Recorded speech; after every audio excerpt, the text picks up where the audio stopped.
Good morning, everyone. We'll start with the pledge.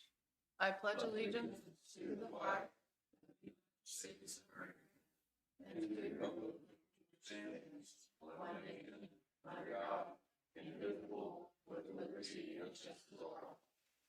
Would you like to pray? Dear Heavenly Father, thank you for this day and thank you for all of our blessings. I just pray for safety for all the Linn County workers and residents of Linn County throughout the week, Lord. Just give all glory and honor and praise. In Jesus' name, amen. Amen.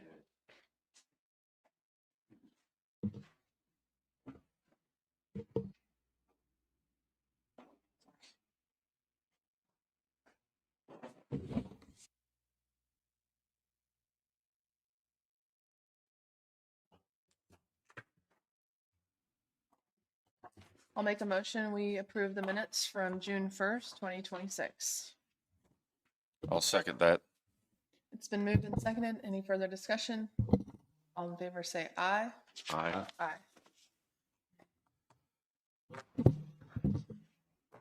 I'll make a motion. We approve the claims in the amount of $297,757.83. I'll second that motion. It's been moved and seconded. Any further discussion? All in favor say aye. Aye. Aye. Any adds and abates today?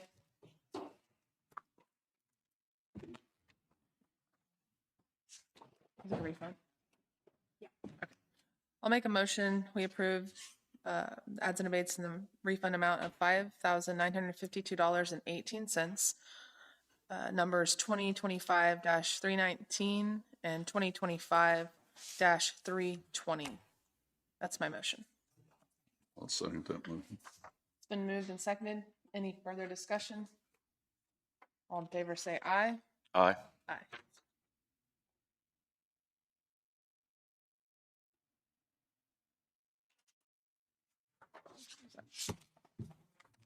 Are there any changes to the agenda this morning?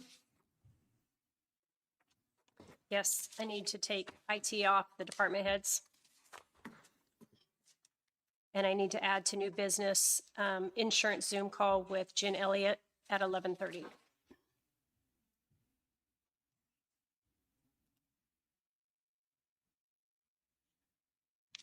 I need to add to old business 4-H rental agreement under old business, and then I need to add under Public Works a 10-minute non-elected personnel executive session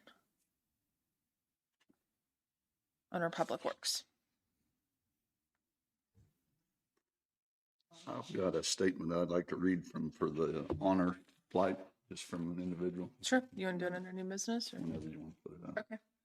Just have it. Person participated in it called me last night. Okay. We'll put an honor flight statement under new business. Okay. If that works for you.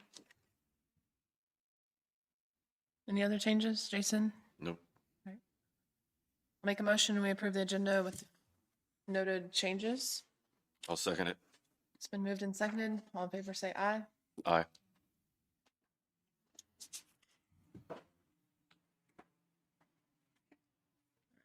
AMR.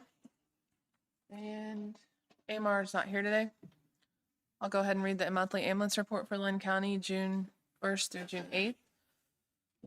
Blue Mound calls 6, transports 2. Centerville calls 2, transport 1. Lacing calls 11, transports 3. Fulton calls 2, 0 transports. Mound City calls 20, 3 transports. Parker 6 calls, 1 transport.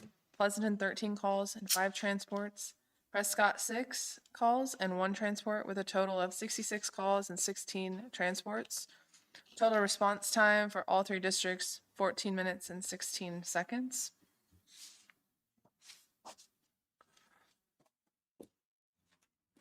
Sheriff's report. I have it pulled up. All right, go ahead. Sheriff's report for June 8th, 2026. Total prisoners is 61, 16 releases this past week. Total farmed in of 36, total farmed out is 0. 911 calls, 101. Total jail contacts, 4,809. Total calls for service is 743. Civil service papers served of 19. VIN inspections, 21. New cases open 34. Cases closed 12. Vehicle crashes 10.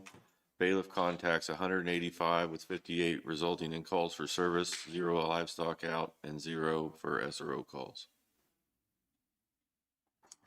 Thank you. Fire chief, doesn't look like Brian's here today, but I would like to ask, I don't know if you guys discussed it, but going ahead and getting the interview set up for fire chief, did you guys want to start interviewing? Yeah.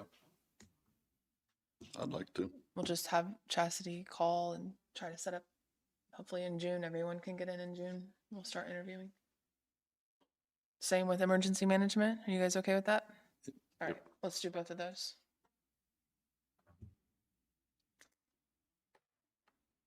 I don't have a fire report. I don't believe in my email, so I haven't seen it either. We'll move on into health department if you're ready. Okay, thank you.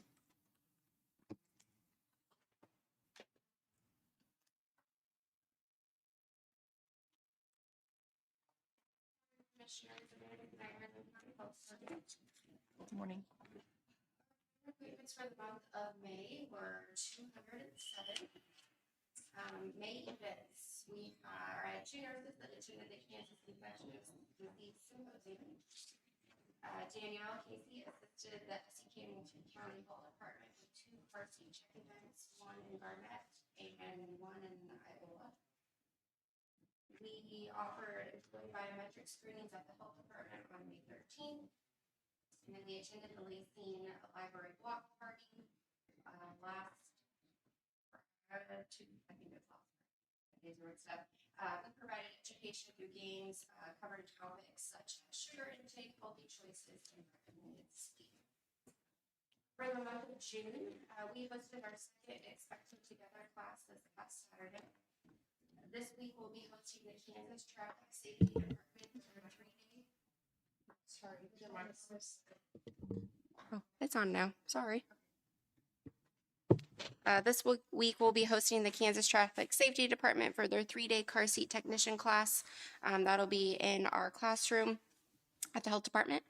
On Thursday, as their class wraps up from 3 to 5 p.m., the students that are taking that class will be offering car seat check installations to either check to make sure your car seat is installed correctly or help you install your car seat. So if that's something you're interested in, you don't need an appointment, just come by the health department and they'll get you all checked out. June 18th, during open enrollment, we will be offering biometric screenings. Appointment slots will be released this week via email, and that will be at the First Baptist Church where they're hosting open enrollment. Every door mailers were sent out last week. Hopefully you have received yours. If not, Thank you. they included information on our rock snake, which promotes physical activity. We have distributed 126 rocks throughout the 7 cities within Linn County. As kids find those rocks, they return them to the health department. It makes a big long snake that goes around our building. And then there are special rocks that say public health rocks. That's what they say. And if you find one of those, then you get a prize. The mobile mammogram coach will be at the health department on July 16th. Please call us to schedule your appointment. Within the mailer, there's also information on becoming a Red Cross volunteer. Stride for Wellness, which is a new walking group that we are putting together at the health department. Diabetes prevention classes. Danielle's been working hard on getting this program started for our residents. You'll contact her for more information if you want to sign up for that, or you can scan the code on the mailer, fill out a little bit of information, and she'll get a hold of you and see if you are a candidate for that program. Information on burns and how to care for them, and we'll be putting together the 4th of July burn kits again this year to be distributed to fireworks stands and for people to pick up at our office. Any questions? I don't have any. Anything? Okay, thank you. Amanda? Thank you, Amanda. Have a good week. Thanks. Emergency management?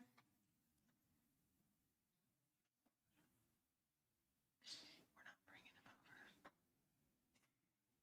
Good morning, Commissioners. Linda Simons, Emergency Management. I don't have a whole lot. We've not had any classes or anything this week, but I'm working on the EOP. I had thought I would have it done by the 1st of June. Things happened, and I do not, but I'm working on it. And we also have to have a debris management plan as part of that. So I've met with Jesse and Chris talking about to go over the capabilities that Linn County has as far as debris management. If we should have something take out, you know, a large section of houses, how would we handle that kind of debris?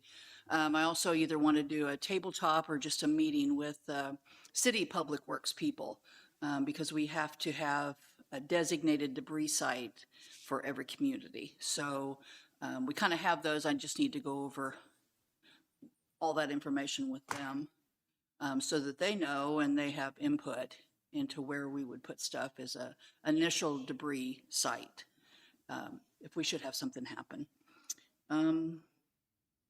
I still would like to do a tabletop to test communications with, you know, radios and things like that with our people. So, but that's in the works. So that's about what I've got. Any questions? I don't have any. Okay, thank you. Thank you, Linda.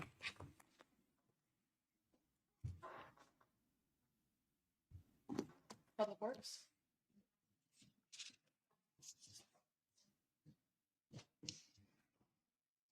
Morning, Commissioners. Jesse Walden with Public Works. First thing I've got on here, Linn Valley Lakes reached out to us, wondering if we could pick up dumpsters on the holiday weekends that are coming up on July 4th and Labor Day weekend coming up. I told them I needed to bring that before the Commissioners to make sure that was okay to pay that overtime for those guys to do that. What's the chance of leaving 2 dumpsters there for them? Is there anything? So it's changing the box out on the compactor. Yep.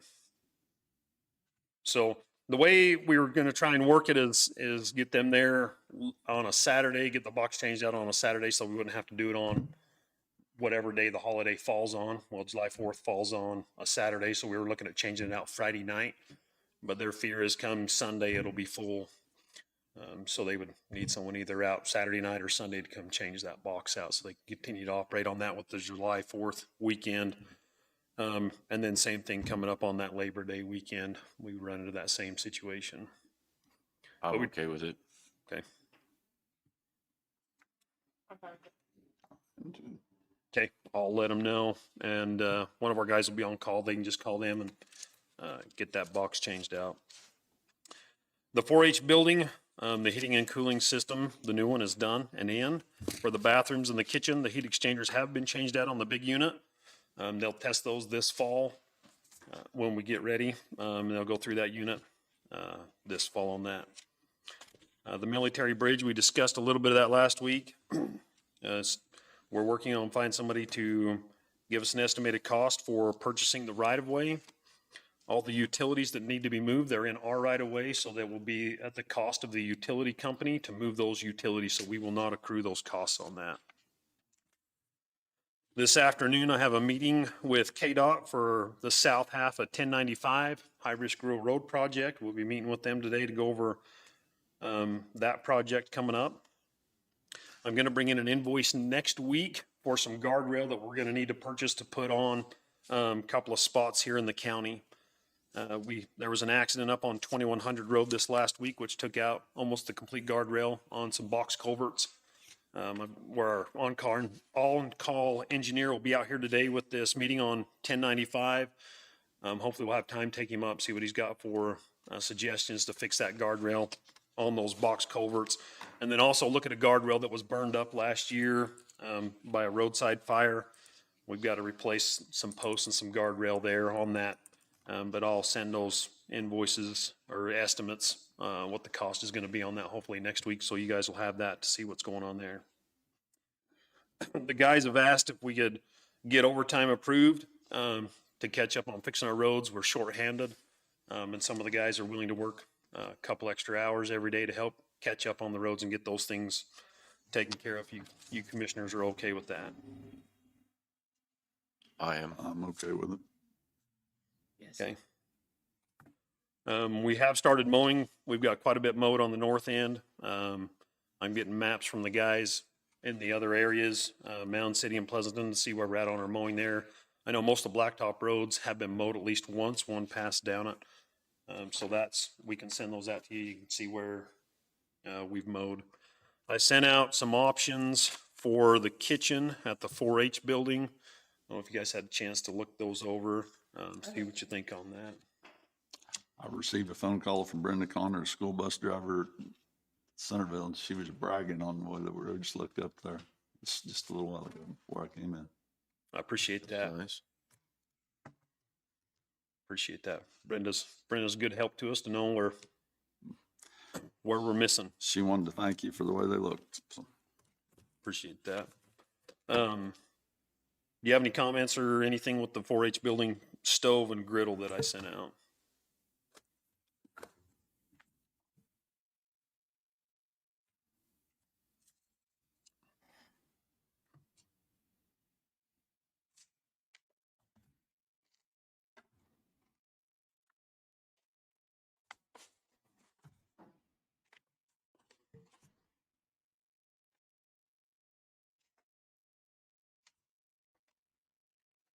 do we have any idea how big the people that use the 4-H for cooking, how big a grill they want or need?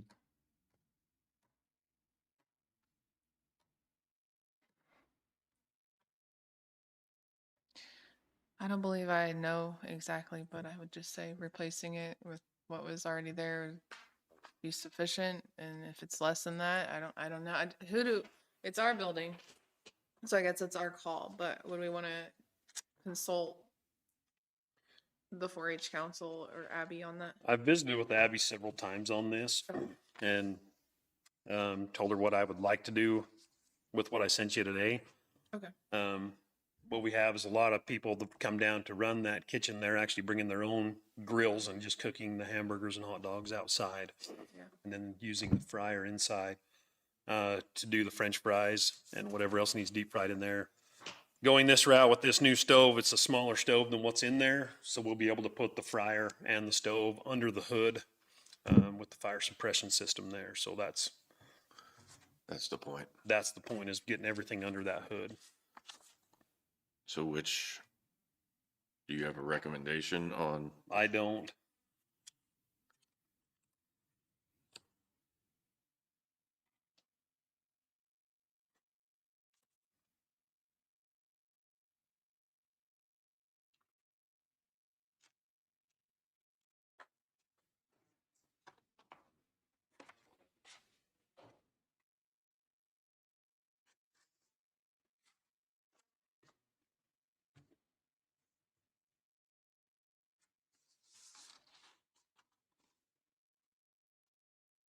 So pick a stove and then pick the cover as well, the range top, Yep. the griddle. Okay.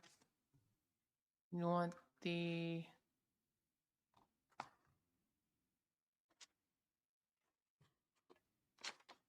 griddle, okay, the griddle and broiler combo at $290.99.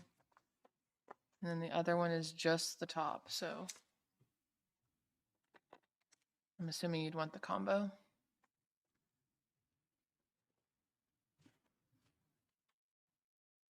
And then I don't know if those are they just universal or do they? Yeah, they can go from stove to stove on there. Okay. They just sit up on top of the burners.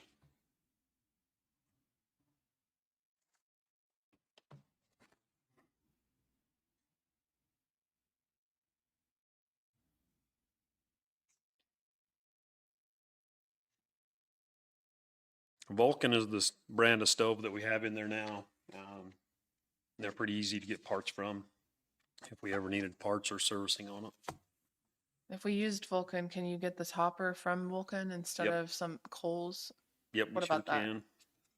See I what think they that's a have. better, I don't want to get stuck with something that doesn't work with their, Okay. Just get all the same name. yeah. That's kind of my idea on that. If it's only around $300 for both. Yep.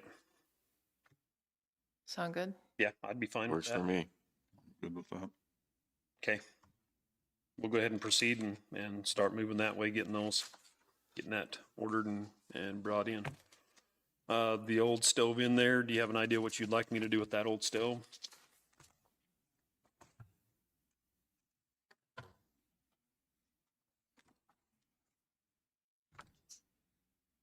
We can always put it up for Okay. auction Put it somewhere. on Purple Wave?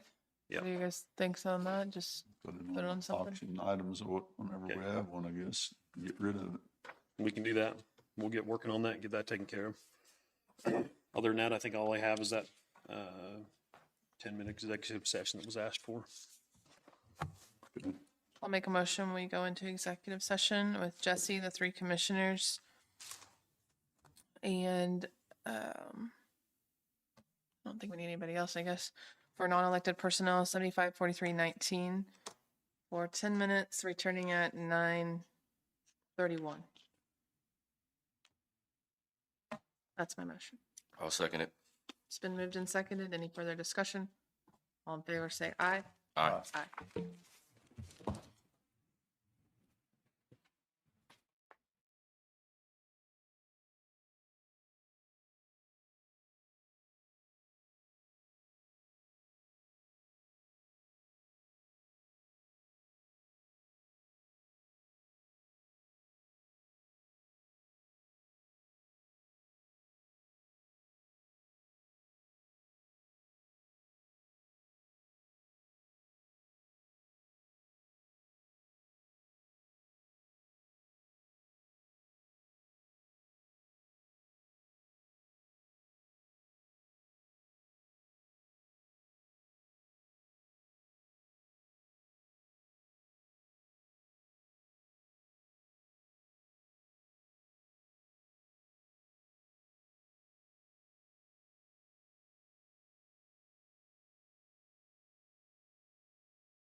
There was no action.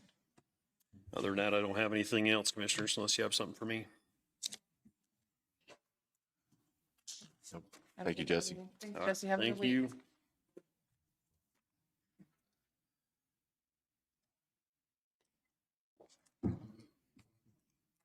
Clerk? I have the real property disaster relief application coming back. You guys chose to table it while Allison was gone. So I have that for the couple that lost their home in the April 13th tornado. You have any thoughts on that? Have you thought about it any? I've got one there. I mean, if, Go ahead. my thought is, it is a terrible situation, but if we do this, what if we get a big disaster that comes through? It takes out lots of houses. What do we do then? We haven't done it before, is what I'm saying. Except one time somebody said, David, Well, I don't know if they had been approved. I just know that David said he remembers seeing this application one other time. So I don't know that. it's one situation and I know it's terrible, but what I'm saying is what happens if what if it would have took out all of Sugar Valley? Then what do we do then? Once we do this, do we set a precedent by doing it for everybody then on a fire or disaster of any kind? That's, I understand what you're saying, but I guess my question would be if we lost 100 houses, you cannot keep taxing them for the house that they lost. well, I don't think he'll be taxed for it after once, but since it was in this year, he will be taxed for this year because it was there, right? Okay, that makes sense. See what I'm saying? Yeah. But once that house is gone, he's no longer taxed for it except for the year that he was there is why, Yeah, I agree. I don't know. That's my thought. Okay, that makes sense. I thought you were saying, Am I misunderstanding? I don't that? know. mean, Did you read through this, Jacqueline? Okay. So the tax that we're collecting is from when the house was standing. Yeah, as well as just the property. So to the extent that a person owns property, even if there's no structure on it, there's a different tax. Once into the next year, since the property, the house is not there, he's just taxed for his property and it continues, but Yeah, I mean, you're taxed for the land and then whatever structures exist on that land. And these are evaluated on a case-by-case basis. and So- I just, what I'm saying is if we get fires or anything like that and people, it could create us, if we do it, I mean, it is evaluated on a case-by-case basis, and so right. So the damage occurred on April 13th, 2026. Are we prorating January to April and still taxing for January to April? For 2026 taxes? I mean, you all are able to do whatever you want to do with that. Mm-hmm. I think the application's for 3 years. Is that right, Chastity? I think so.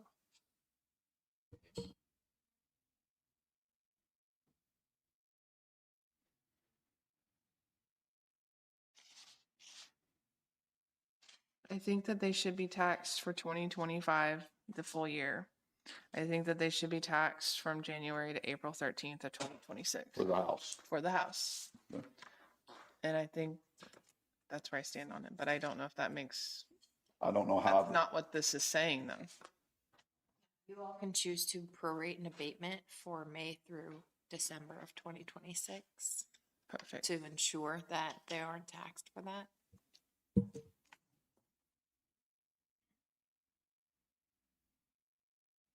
Are you okay with that?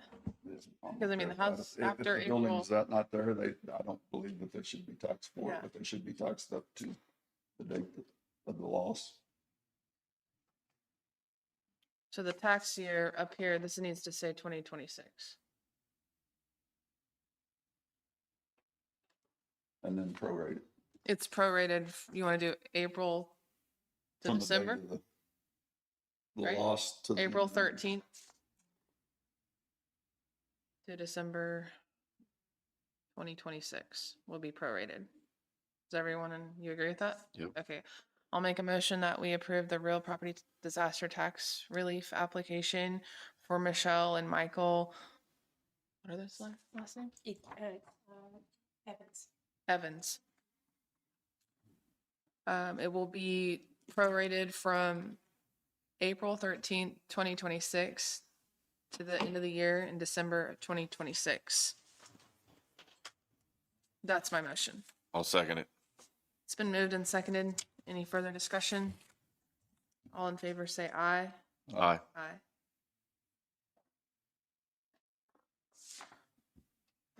I don't see an area where I can put that priority in there, but I'll just. prorate it there.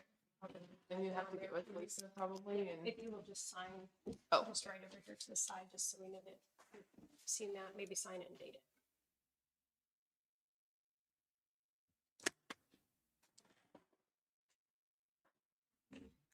I'll write it on there too. Okay. The next thing I have is I'm requesting a credit card for Jason Parker with GIS mapping in the amount of $2,500 for his credit limit. And the reason for that is for helping us with the bookkeeping of things, but also there are times that he needs to book rooms.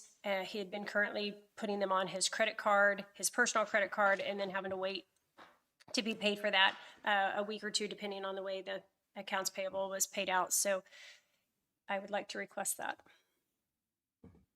I'll make a motion that we approve a credit card for Jason Parker in the amount of $2,500. I'll second that motion. It's been moved and seconded. Any further discussion? All in favor say aye. Aye. You.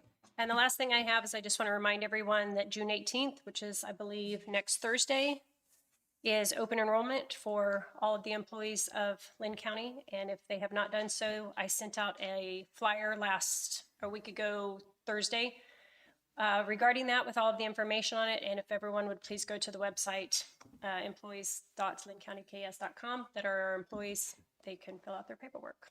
So that's all I have.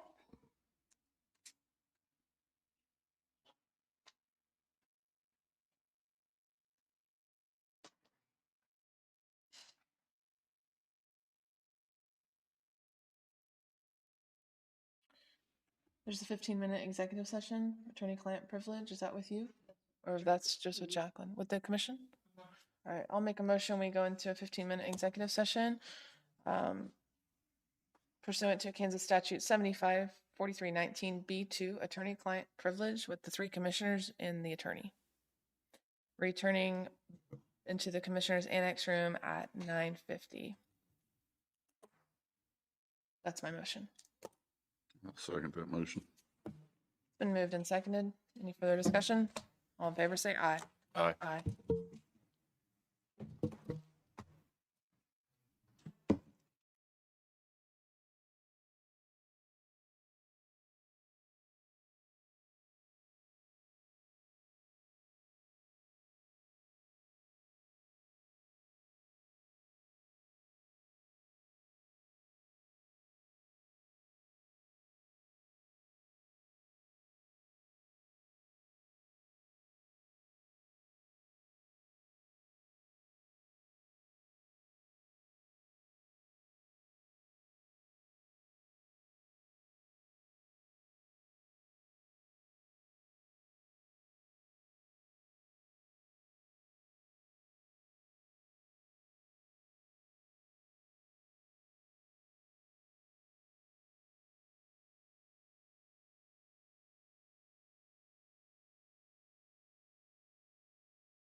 I'll make a motion, we extend for another 10 minutes for attorney-client privilege with the 3 commissioners and the attorney, returning at 10:01. I'll second. It's been moved and seconded. All in favor, say aye. Aye. Aye.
There was no action. I'll open it up for public comment. A citizen desiring to speak on any item not on the agenda may do so at this time. Discussion is limited to 5 minutes and the commission will not take action. Items introduced under public comment may become agenda items later, at a later time or date. Does anyone have public comment?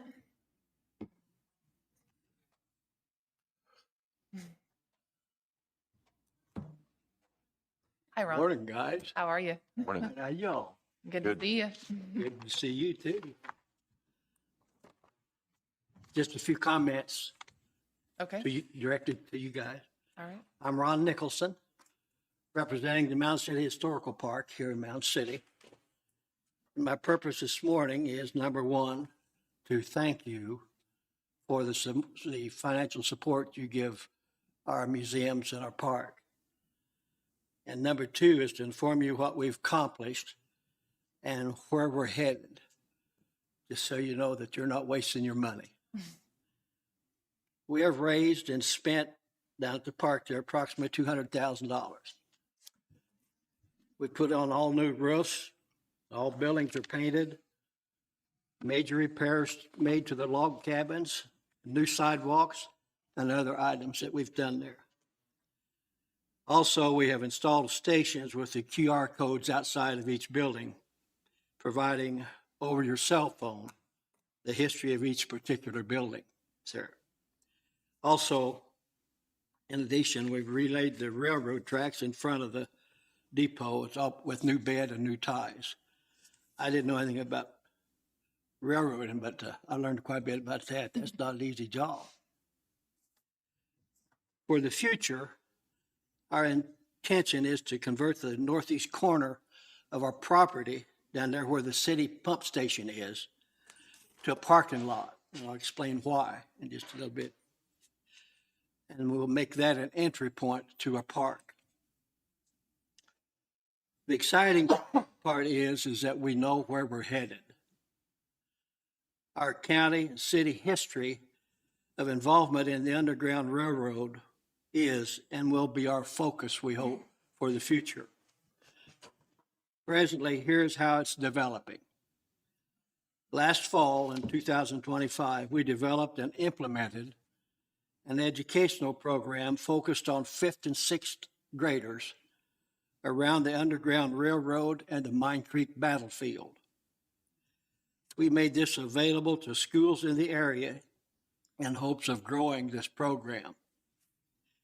Here are the results of this past school year, going back to fall of 25 and the first part of 26. We've brought 325 students in to Mound City.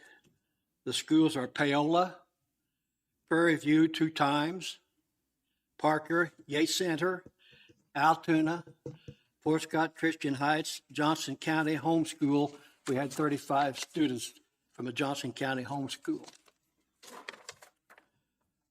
And where Mine Creek fits into this, we've had workers for each. We developed the Underground Railroad. We have a program for that, and we have a program for Mine Creek, okay?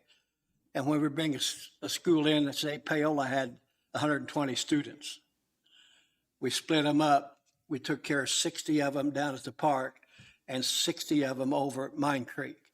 And then 2 to 3 hour period each one. And then we split them, we bus them. They had to bring their own buses. And then we exchange. It takes 24 people to put on the program that we have.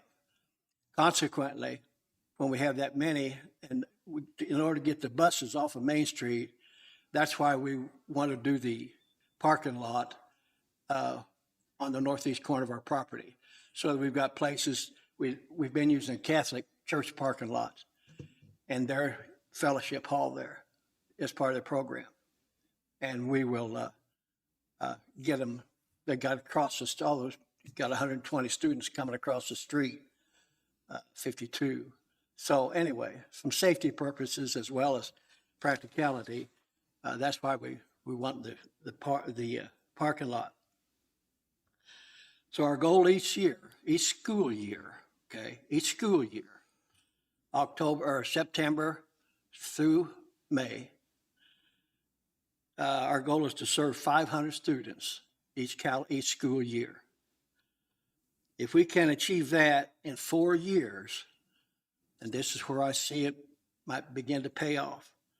If we can achieve that in 4 years, we will have exposed 2,000 students and teachers to our community and county. And if their experience was good, and we have evaluations from every teacher, and at some point in time, those students will bring their parents back down here. And that's what we're after. We're after the long term. We're just trying to get the program in place to where in time we'll see parents coming back in here and their students have gone home and told them of the wonderful experience they had here in the program we've developed, that they'll be here at some point in time. We're going out a little farther. We have interest from Spring Hill, from Fort Scott.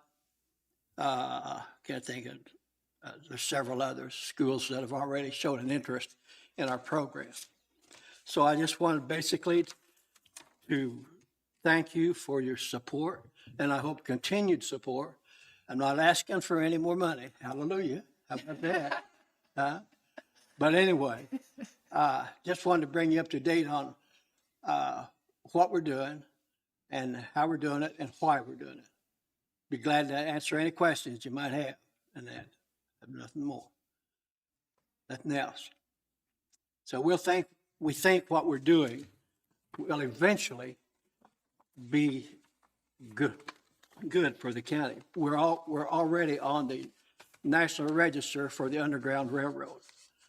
So that means that we should, at some point in time, start drawing people that's following the Underground Railroad. We know we need signage. We've got a lot of things to do. We've got a lot of plans. Just takes time and money and people. And us old people are going to have to bow out and get it over to somebody. So anyway, you guys are welcome when you're through being a commissioner to come on down and join and get on our board. Any questions about anything? I don't have any questions. We appreciate it, guys. Appreciate For your help. everything you guys are doing. Thank you, Ron. Thanks, Ron. Thank you.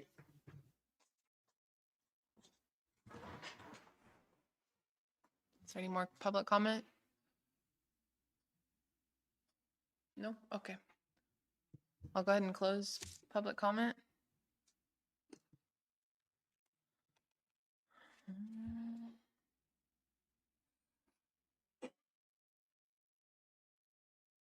Are you ready? Yeah. All right, you can go ahead and take the podium. Just state your name. Would you like to go up the podium? Yes, please. Yep. I think he's getting it set up for you, right, with the pictures? Yeah, he's working on it now, but you can go ahead and start. Yeah. I have all your information in front of me, so. Yeah, my name's Mac Carlisle. My wife and I moved down to Linn County in 2007 to build our home, but I've been around here my entire life. I was born in Fort Scott, but I worked with the Army Corps of Engineers for 35 years. That was my primary career, but I wasn't an engineer. I have my degree in wildlife biology, but I knew a lot of engineers and picked up quite a bit of knowledge from them since I was in a managerial role most of the time. So I had some concerns about the erosion that was taking place in some of our areas and just wanted to address that issue. You can one of my sons took some pictures Memorial Day morning. Thank you. Okay, everybody. We wintered them down to about 35 or so to try to stay within time constraints. This was taken from, let's see, we're 6 miles west of K7, or Manny, just east of Ingram Lane. As with most of the bare ground shots, this one's about a year old, maybe a little bit more than that. But you can see where the soil is collected around the box culverts. See here. This is back over by the Manny Schoolhouse area that was, I'm not sure, Johnny's not here, is he? Johnny Taylor. He's not coming in today. Okay. He could tell you exactly when he sprayed this, but I know it's been there at least a year in this condition without any regrowth. Let's see.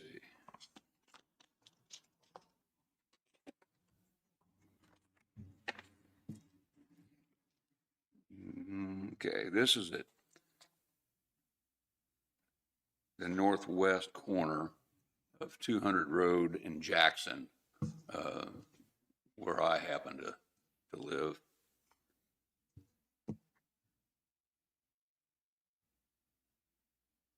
But this is on the northeast corner of that same intersection. And this was sprayed at least a year ago. And you can see where the erosion has sliced through this intersection. It's probably, I don't know, at least 4 feet deep or so. I live on the, excuse me, I live on the corner cattywampus to this one. And there's vegetative growth everywhere and no erosion, but that's kind of what you get.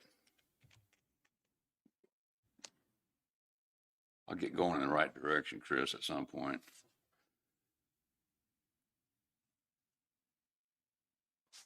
Okay, this is on the north side of 200 Road, 3/4 of a mile west of K31. This is a pretty lengthy stretch. I know we had some discussion when I was in here a few weeks ago about some of the size of these areas that were totally sprayed. And this one's pretty lengthy. It didn't all get caught in the same frame here.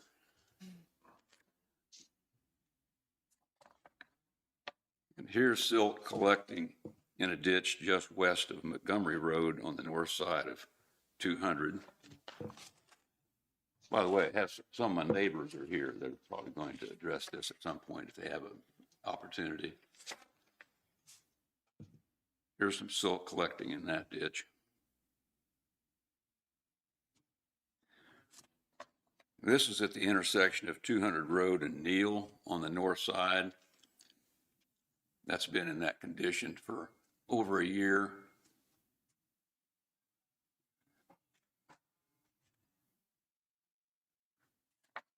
This is a half mile west of K7 on the north side of 200 Road with silt collecting downstream of the box culvert. Looking off to the, well, I'm gonna get a drink.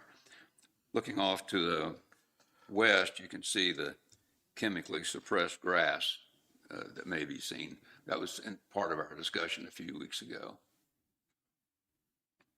It's been in varying degrees, by the way. I want to be honest and fair about this. You know, some of that grass that was sprayed to suppress it, keep it from growing as fast, is greening up some. Others is brown. So it appears as though there might have been a different rate of application, perhaps. I don't know. Mm-hmm.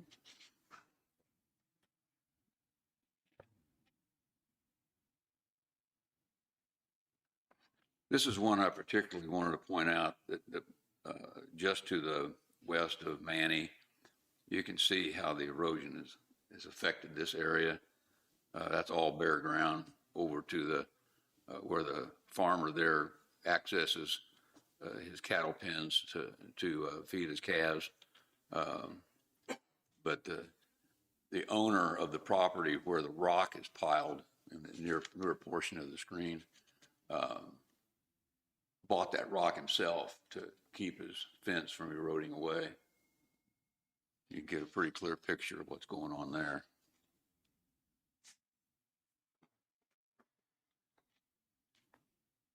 This is down on the intersection right at Manny, where silt is collecting. This is right across from where the rock was placed by the landowner. And again, this is a place where the ditch is eroded out due to the lack of vegetation, or no vegetation, and is endangering that pasture fence. ultimately, there's going to have to be some work done there to correct that. There's a close-up of it.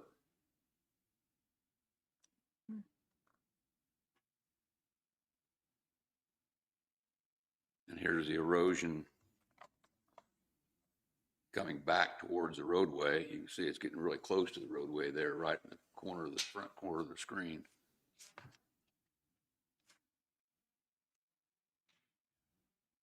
And here it heads towards the fence line in the same general area.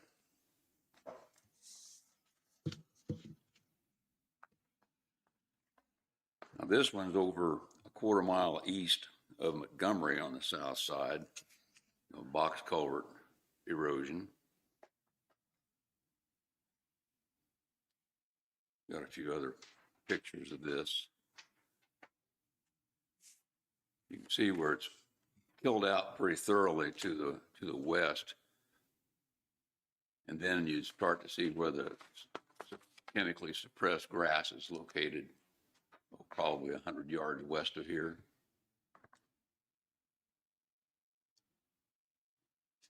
People that live along this road and other locations were picking up litter and mowing right up to the edge of the blacktop. And now it doesn't look nearly as nice when you consider how much rain we've had. That's still pretty yellow. So I think that's a source of frustration for some of the folks who are living there. Oops, excuse me.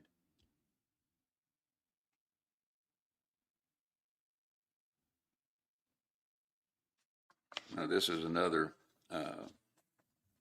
stretch here. This is a long stretch. These photos here go on for an uninterrupted 1.5 miles on 200 road, pretty much from Montgomery to almost towards K31. Covers most of that expanse.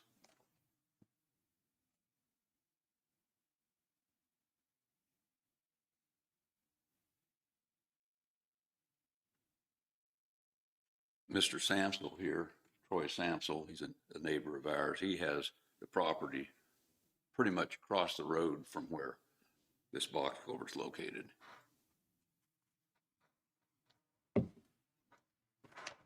Here you have a long stretch of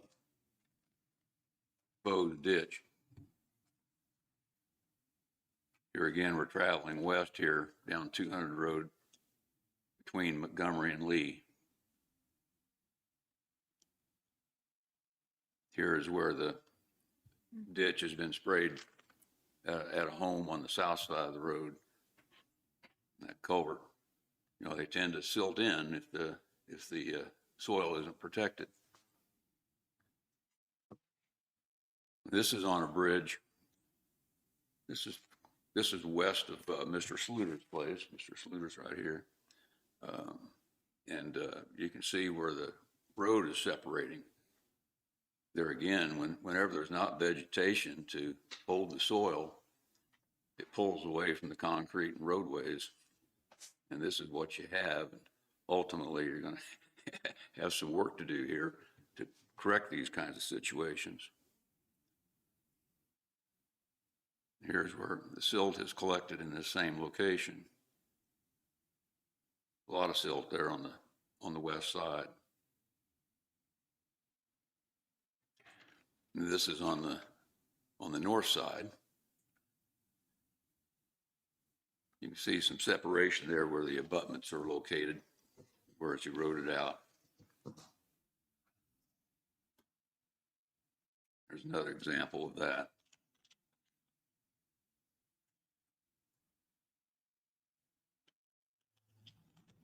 This is at the intersection of 200 Road and K31 on the northwest corner.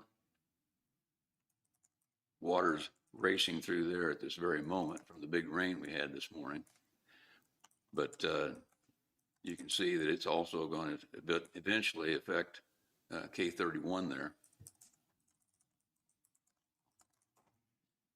I mean, this has always been sort of a challenging, I live about a mile from this location, kind of a challenging maintenance situation because of the way the water collects there from the seepage from the ponds over to the south. It's constantly has water in it. I've seen tractors buried there with their mowers several times, so I'm sure part of what they were trying to do here was get rid of the vegetation so they wouldn't have to mow it. But now you have this situation, which in my opinion, probably going to be far worse someday. This is over near the intersection of Ingram Road, Ingram Lane. It's not Ingram Road, it's a dead end road on the south side. Here it is on the north side, and I think I'm being repetitive here a little bit. Okay, here now we're tracking again. You can see that on the south side of 200 Road, this goes for a long stretch where it's been sprayed and killed out. Now, I think the intention on some of this was to be a suppressed grass situation where they just sprayed the grass on the south side, but this particular area doesn't look like it's going to bounce back very well.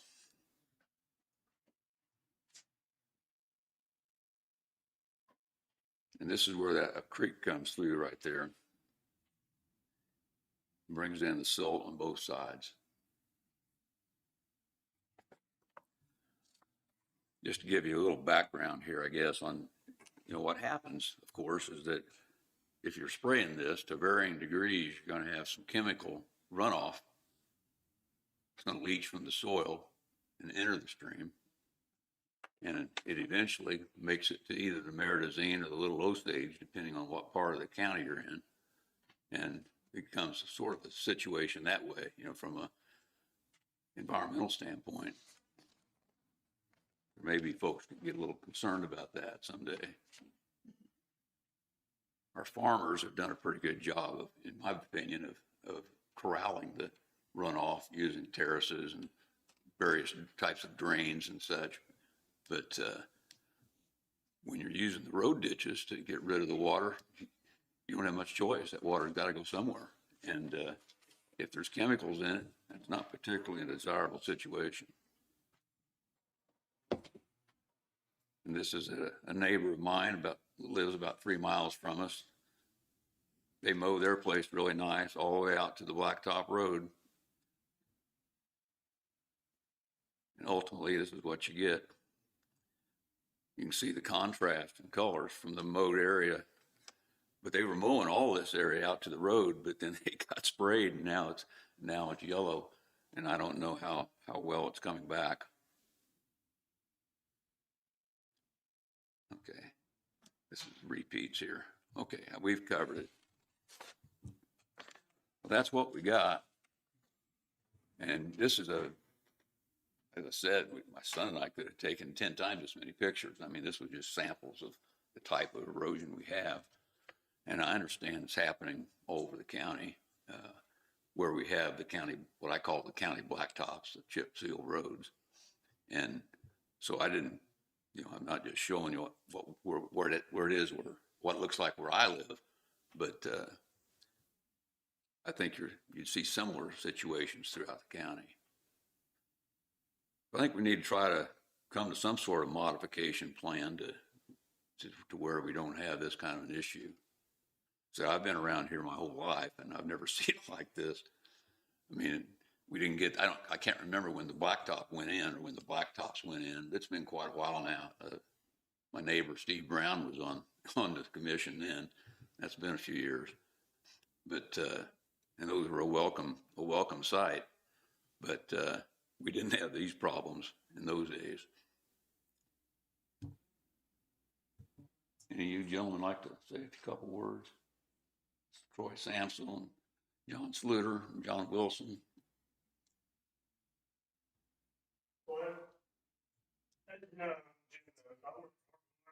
Step up to the mic, would you, John, please? John Sluter. As you know, I've worked for Heartland for 34 years, just retired last week. And I've sprayed substations, pole yards, parking lots. And it's always bare ground stuff. You sterilize the ground to keep the vegetation out of the substations and pole yards and stuff. And to me, this here, they're using bare ground stuff because it's supposed to kill the ground for at least a year. That's what they guarantee if you apply it at the correct rates. And I'm just don't understand why we would be doing this. And even like some of our yards, I mow clear to the ditch, clear to the road in places, and yet it still got sprayed with this supposedly growth regulator maybe. And I don't understand why. But I'm just frustrated that it's got this bad because now we're going to have to, the county's going to have to do something because these are going to wash out so bad. We're going to start hauling rock and filling these back in. So I think, unlike Mr. Carlisle here, this needs to be addressed where we're not keep doing this. And I noticed that it's only on the blacktops. I haven't seen any of this on the county gravel roads. And it may be, you know, they're wanting to say, hey, you know, it's a higher speed. That's okay. I understand that. But you can still spray these areas and use a broad leaf and not kill the grass. You know, they say, well, it's hard to mow. Well, grass generally don't get over maybe waist high at the most, where your weeds are a lot worse than your brush is. Use a broadleaf spray, and then you wouldn't have to deal with getting the washout. You still have the grass. That's all I have. Thank you. Thank you, John.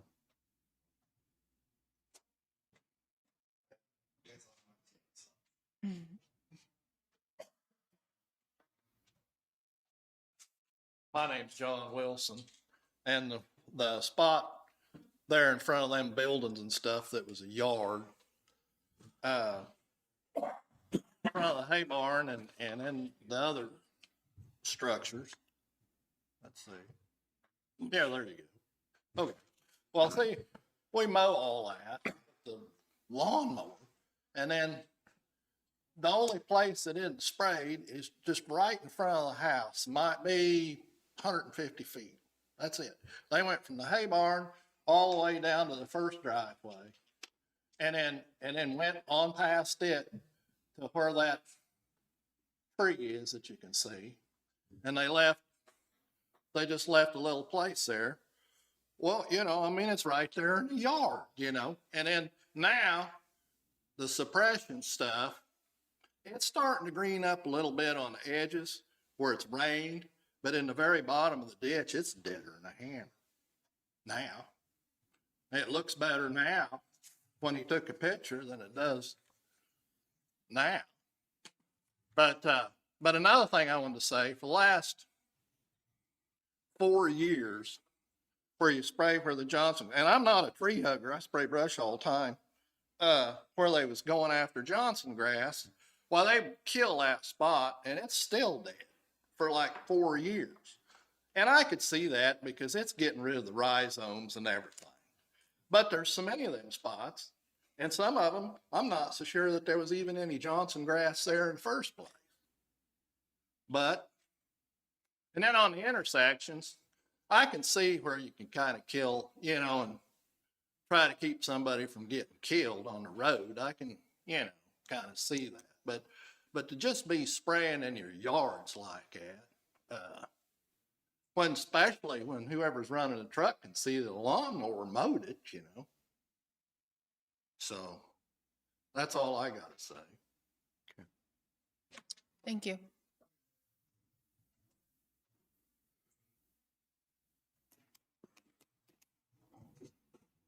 I guess that's what we, right. for better or for worse. Yeah.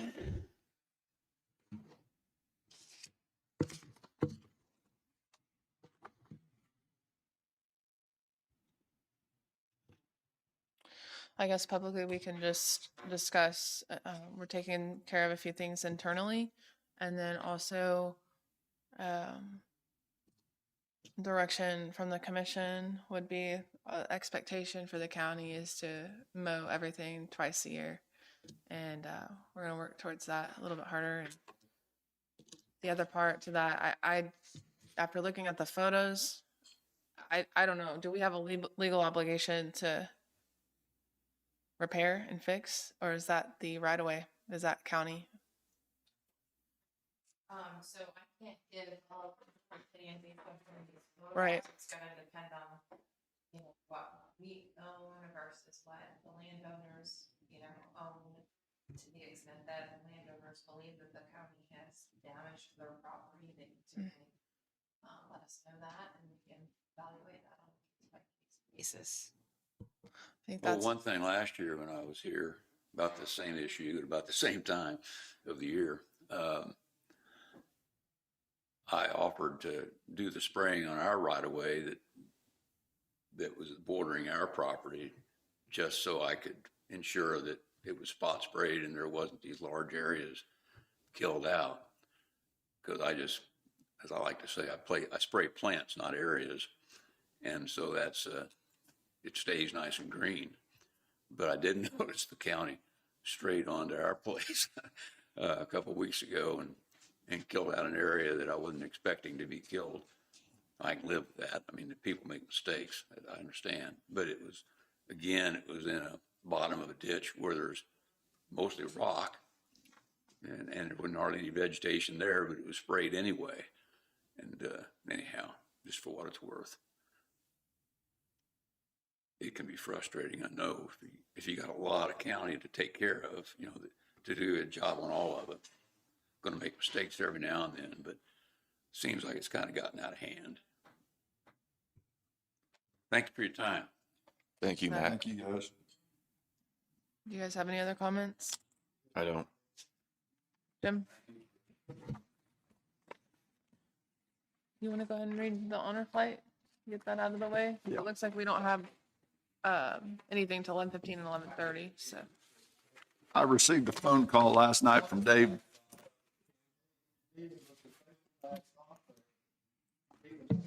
I received a phone call from Dave Nicholson last night, and he is a participant in the honor flight. And I just want to tell you a little bit about it. It's Honor Flight 2026 took place June 3rd and 4th. I heard from veteran Dave Nicholson, who attended this year. 7 schools in our hub participated: Linden, Central Heights, Northern Heights, Flint Hills, Osawatomie, Prairie View, and Jayhawk. Linn. Students accompanied the veterans on this trip along with supervisors. Local veterans were David Nicholson, accompanied by Caden Nicholson, and Art Grigsby was accompanied by Clay Nichols. Stephanie Nichols was a sponsor of JLHS. 5 veterans from Prairie View were Glenn Connors, Albert Bigler, Roger Guernsey, Lowell Werwich, and Peter Nolte. Students who went with the Prairie View people were Miranda Covell, Cecilia Brockway, Abigail Alvarez, Briley Shrum, and Kimball Uphoff. Carissa Uphoff and Aaron Law were the sponsors with Prairie View. They visited memorials and monuments in Washington, D.C., and being welcomed home with a local police escort upon their return home to Linn County was described as very special by David. He'd just like to thank everybody involved. So, Very good. Awesome. Thank you.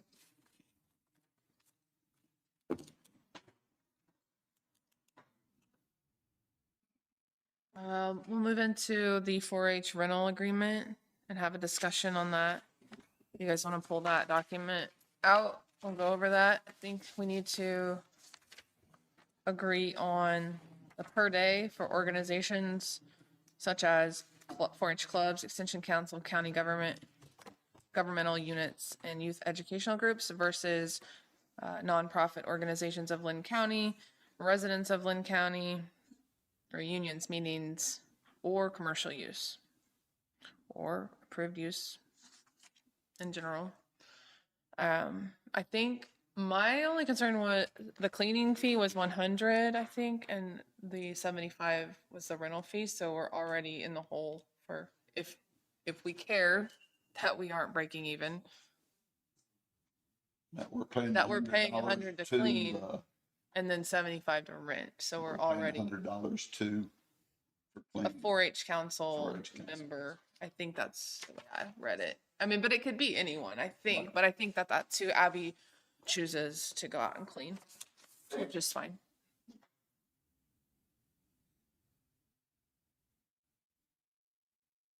And it's $75 no matter who uses it. $75. I thought it was for the weekend, And per day. but I'm not sure. It's 75 per day. Anytime that I personally rented it, it was $75 per day.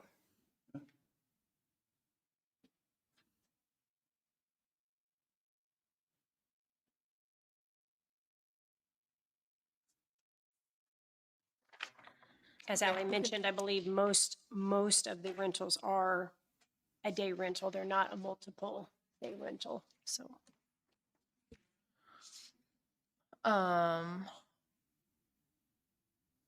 Do you guys want me to read through the basic rules, or do you want to read through it yourself, or do you want me to read it out loud?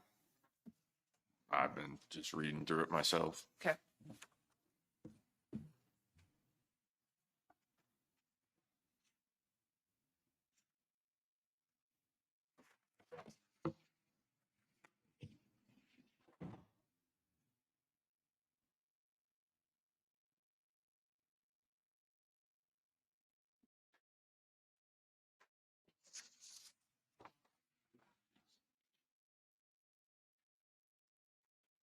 Okay, well, I think we actually need to read through it because I'm having some difficulty understanding a couple of things. So, the reservation is not final until approved by the county and any required payment is made. So, currently, that goes through Abby. So, are we saying the county is now going to take care of all the rental? That's what that says. Right? I don't know who's doing that. So, the second part would just be what the calendar, some sort of calendar for rentals, and then who within the county is going to take care of that if that's how we do the reservations.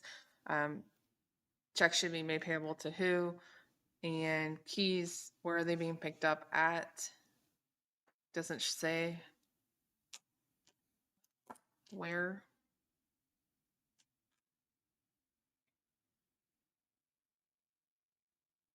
I'm okay with number 3. I'm okay with number 4.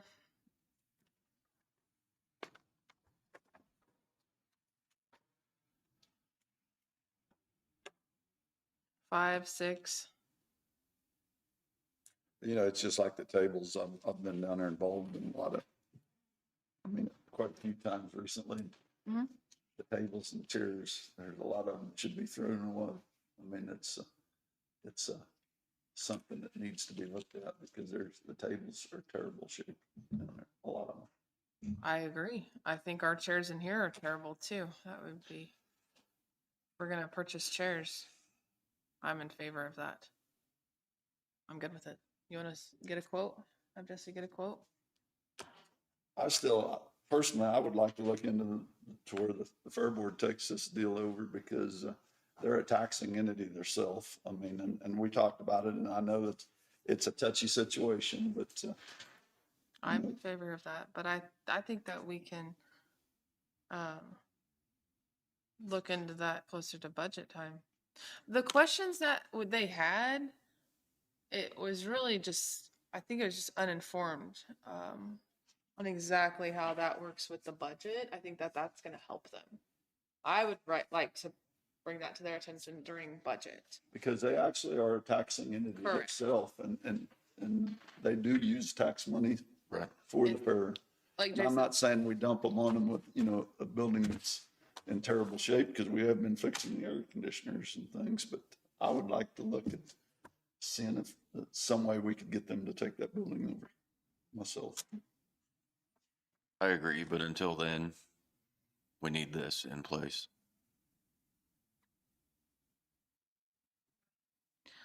insurance, renter is required to provide proof of liability insurance before the event in the amount of blank. That is just not gonna, I've never seen that happen. I don't see how would we enforce that if someone's having a wedding or if someone's having a 4-H meeting? Do you want that? We're already covered. right? Right.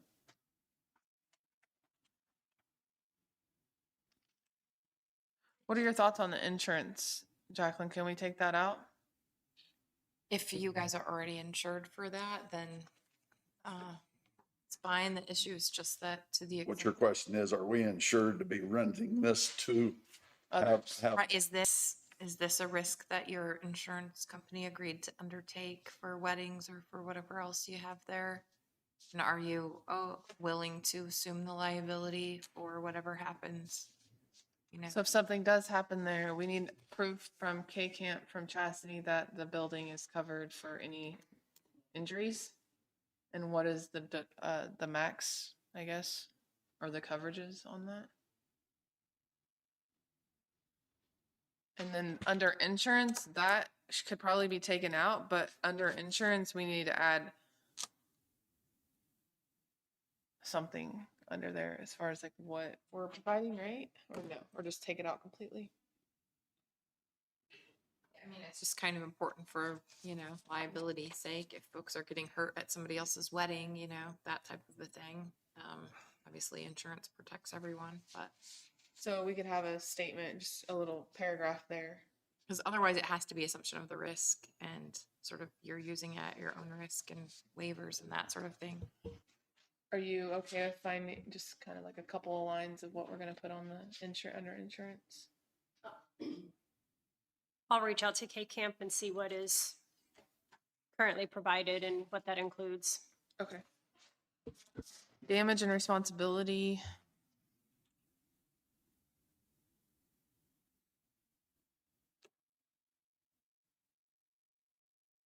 Do you want to add something under the county is not responsible for lost, stolen, and damaged personal property and actually add something for other injuries?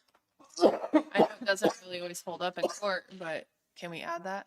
I mean, we're gonna need clarification from K Camp before we. Okay. I'll just make a star there.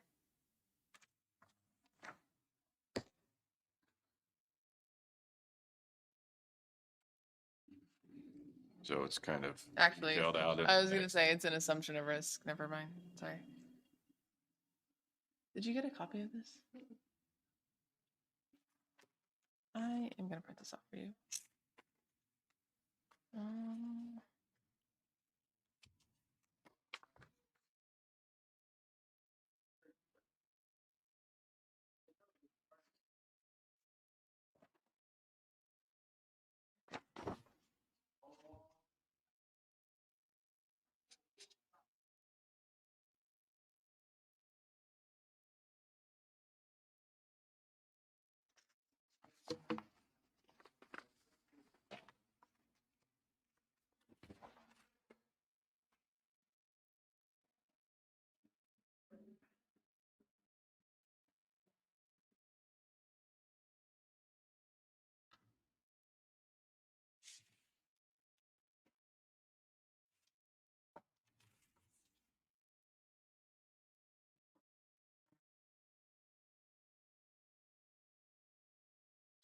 Okay, if we want to go back to basic rules under reservation, do we want to, at this time, the reservation is not final until approved by Marinazine Extension Office, Abby Powell?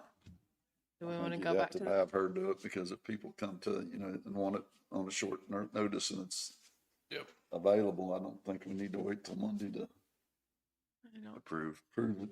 So I'd like to take out county and put Marinazine Extension Office. Are you guys okay with that? Yes.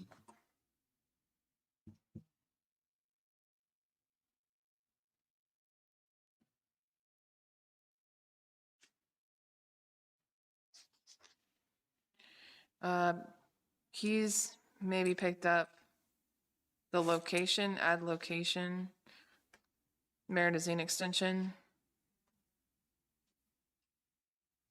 Extension Office, everyone okay with that? Yes. Okay. All right. We'll wait on Chastity to hopefully give us something maybe next week on the insurance.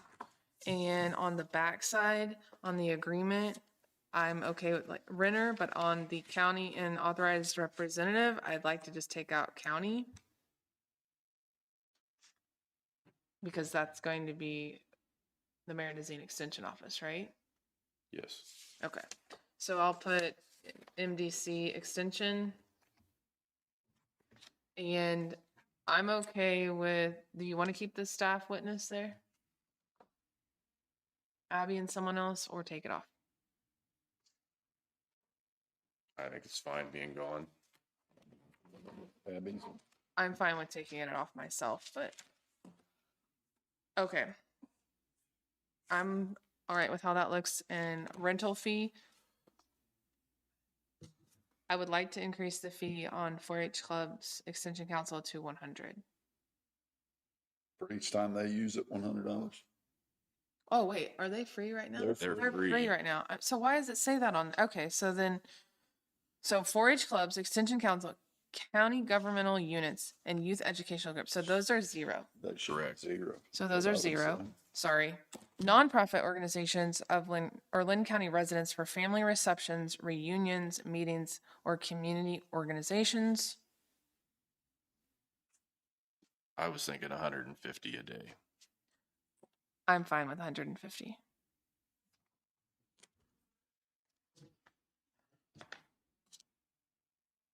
Commercial use, 250, 300. 300 is what it was. and then if we go to 150, that's a $75 increase on the other one, correct? Yep. You want to increase the same amount, 375? Sure. Fine.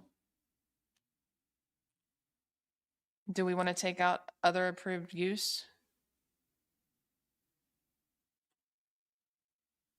What would that be? I don't know. I'm gonna take it out if you guys are okay with it, unless. Okay.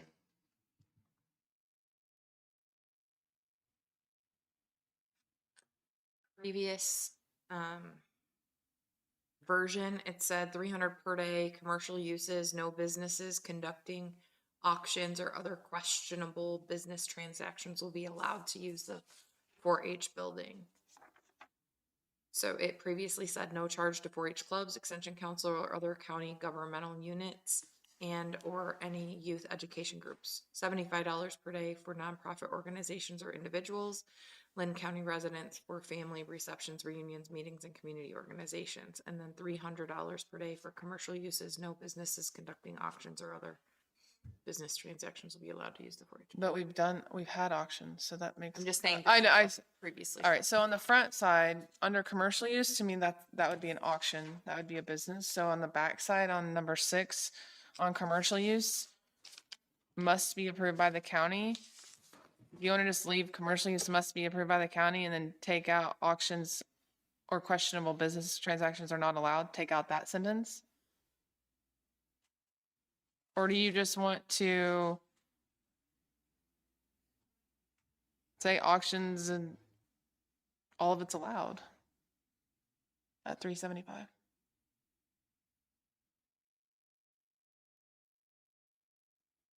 I don't see a problem with having an auction, but the problem with the auction is it's not always just in the building. That'd be a question of mine. Where does our insurance start on something where we lease, we rent it for an auction and then it carries on out into the. We need to have somewhere in here that it states this is only covered For the 4-H building. in the 4-H building, has nothing to do with, so if they're coming to rent for an auction, they'll still have to get with the fair board if they want to use the property. And currently, that has been happening. So Okay, So you but guys, we need to state it in here. they have contacted us as well, stating they are going to have an auction there and that it is on the grounds. And then our insurance, or the Fair Board insurance, is liable if it's not within that In the area. building. Yeah, Okay. so.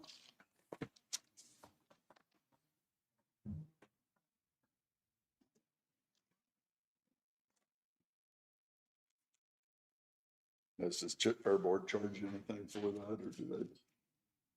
It depends on if they're just using, excuse me, the outside ground or if they're using another building. So for instance, one day they used the 4-H building and the multipurpose building and we charged for that. So if they're just using the ground, then no, we've not. Maybe add something on that first line. So this is agreement is for temporary use of the Linn County 4-H building only, no grounds, something like that. Can you add that in there, Jacqueline, maybe? Okay.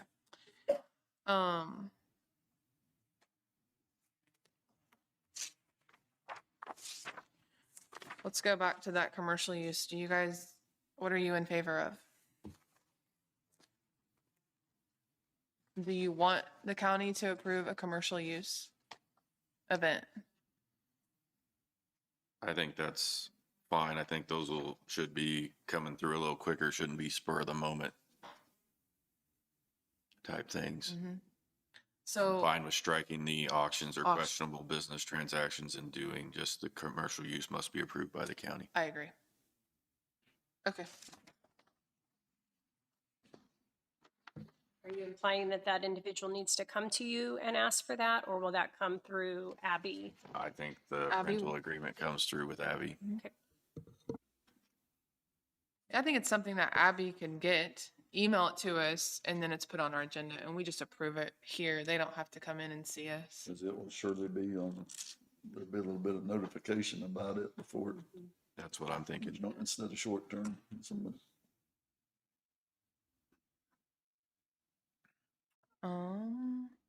Okay, on the deposit, I don't know how they did it in the past. Do you know how Abby did the deposit in the past? Did she have it all up front before? I don't know. So I'm gonna put a question mark on deposit and maybe we'll ask Abby how she does, does it have to be paid in full before the event and how many days prior?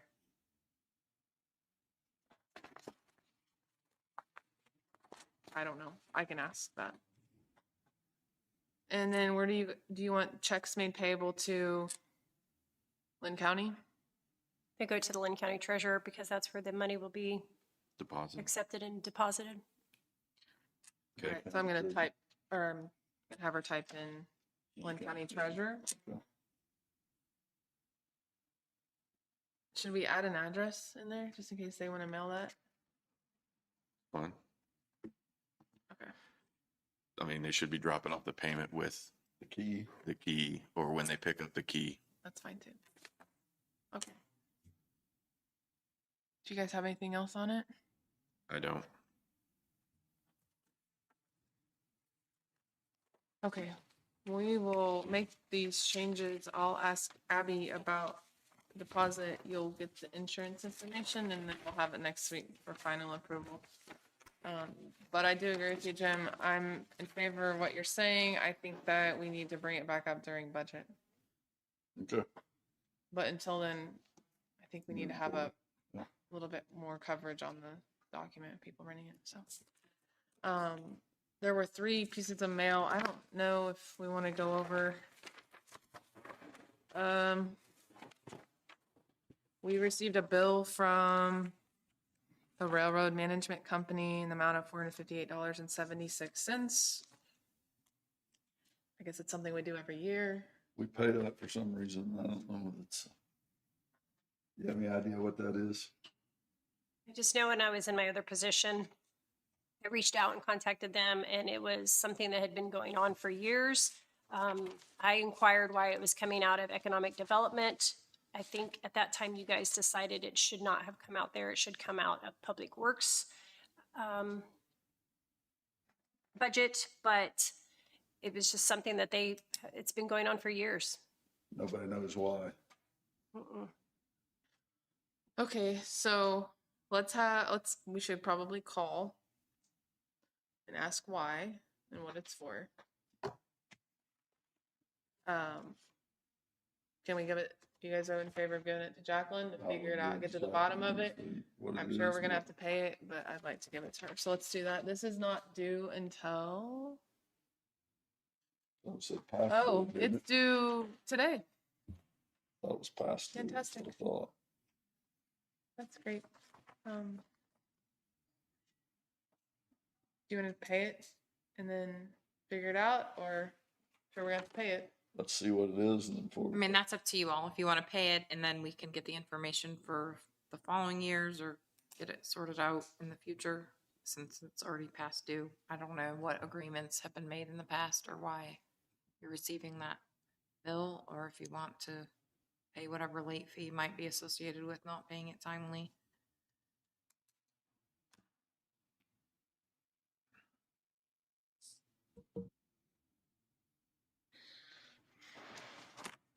What are you guys in favor of? Well, I'm in favor of going ahead and paying it and then trying to figure out what's going on. All right, I'm okay with that. Chastity, go ahead and pay that, and then once that's done, can you maybe scan it in and send it to Jacqueline so she can call on it? The other piece of mail, we do have to have, it's due by June 15th. So that's gonna be next Monday, but that is for the Secretary of State for our Linn County E-Community Foundation. I don't believe there are late fees assessed to that, but problem is for me, I don't know who has the login to this. I don't either, because that is an even year thing and I was here in an odd year.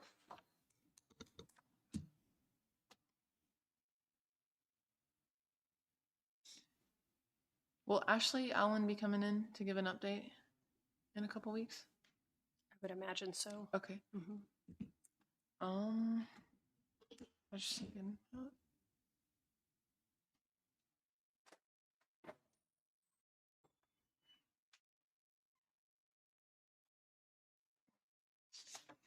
who do you want to handle this, or do we want to, or just have Jacqueline try to log in, or give it to somebody in a department?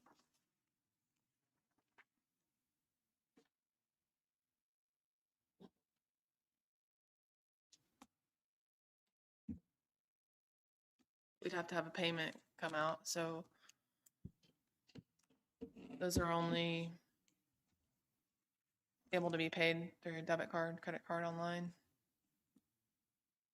I don't know if economic development still has a credit card. It's gone, so we'd have to have it come out as a different department. We can use my credit card and then just code Take it it out. to the economic development. Mhm.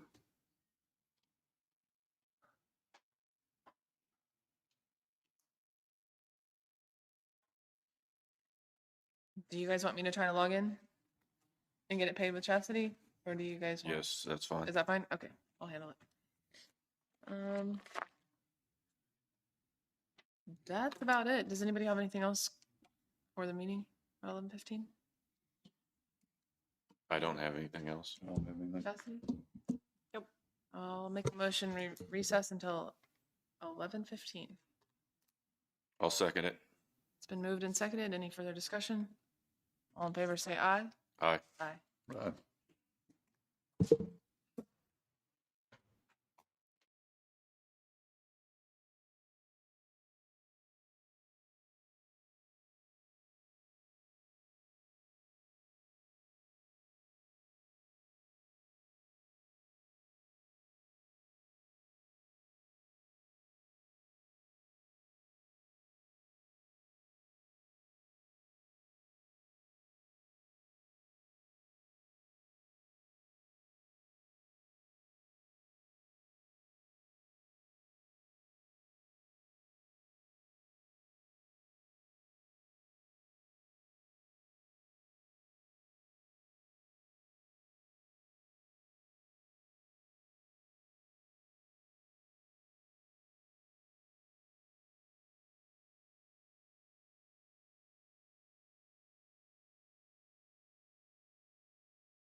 We're back in session.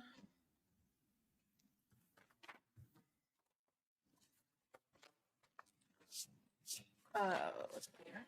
I will make a motion. We go into executive session for 15 minutes pursuant to Kansas statute 75-4319 B13 for information security with the three commissioners, the attorney, Chris Martin, emergency management, Linda Simons, and then three from district court. Do I need to state their names?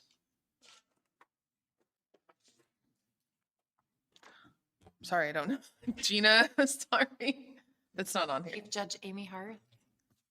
Chief Judge Amy Hart, Harth, Stephanie Gherkin, and Gina Witherspoon. That's my motion, returning at 11:31. I'll second that motion. It's been moved and seconded. Any further discussion? All in favor, say aye. Aye. Doesn't matter to me. Do we want to just clear this room? I'm fine with that. Just be need to leave. I'm fine with that. We're gonna do it in here.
There was no action.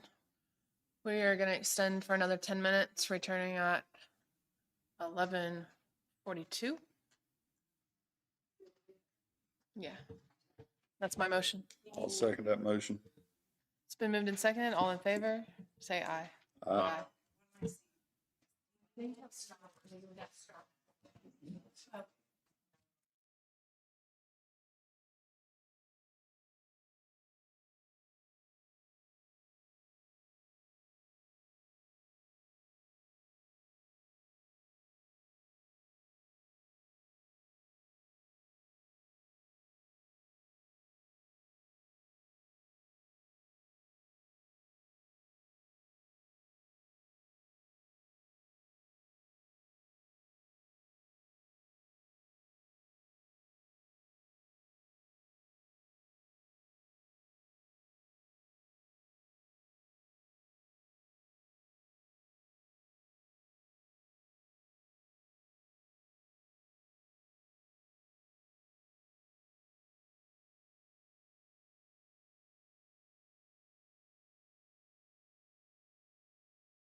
We're back in session.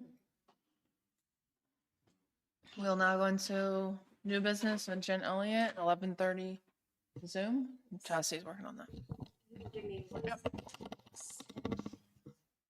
You guys. Yes.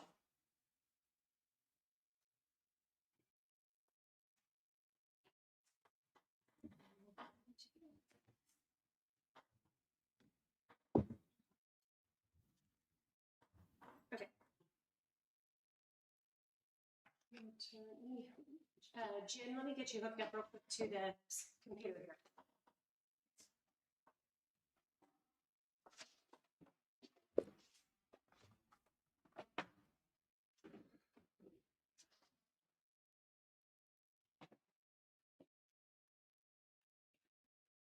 So I just had to hook that up, right? That's all I have to do. I don't need to- You know, I don't know. You don't know. I think it was just plug it in and it's good, but Okay, I have Jen Elliott on Zoom with me this morning to cover insurance. We met with them a little over a week ago, talking about what our options were, how to move forward with the best option for the county financially as well as coverage. And so if you will pull up you should have, is she gonna go on the screen or no? I wasn't going to because nobody's in here, but I can, I guess. Do you want me to do that? Sure. Okay, give me one I'm second sorry. here. No, don't be sorry. I'll look at her. I'm gonna do it on the TV here, so give me one second. She just emailed us the slideshow. Yeah, I Okay. emailed you the slideshow.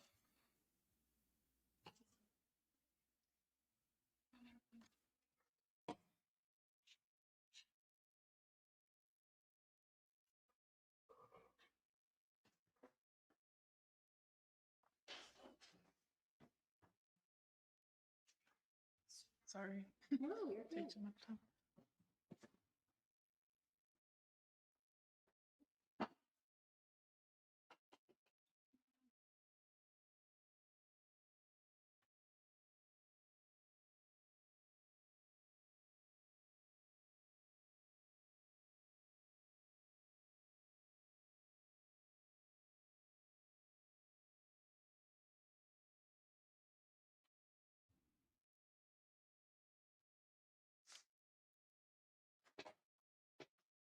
Okay.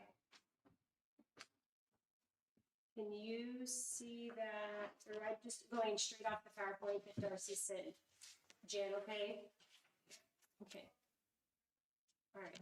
So what we're sharing with you today is the different options of insurance that we have. So if you'll take a look at that first page there that talks about the current Blue Cross Blue Shield Kansas plan versus Blue Cross Blue Shield Kansas renewal. You can see the cost down there at the bottom that she has highlighted in blue. Our current cost is 2.4 million. Renewal will be at 2.8 million. If we move, and this is where Jen's going to come in and talk a little bit more about the stop loss, because I can give you what I think of, how I think to explain it, but I think she'll do a better job of this.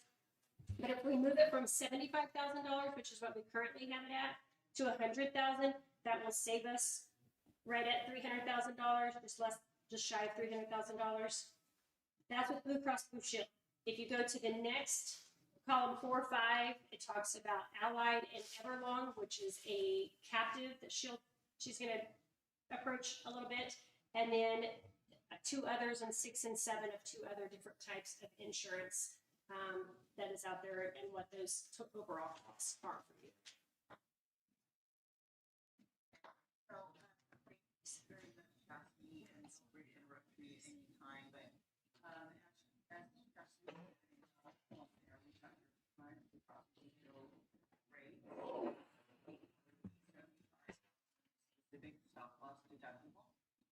And then if you have that same specific stop loss of 75,000 now, each person, kind of their deductible, each member on the plan, Linn County is responsible for up to the first 75,000, and that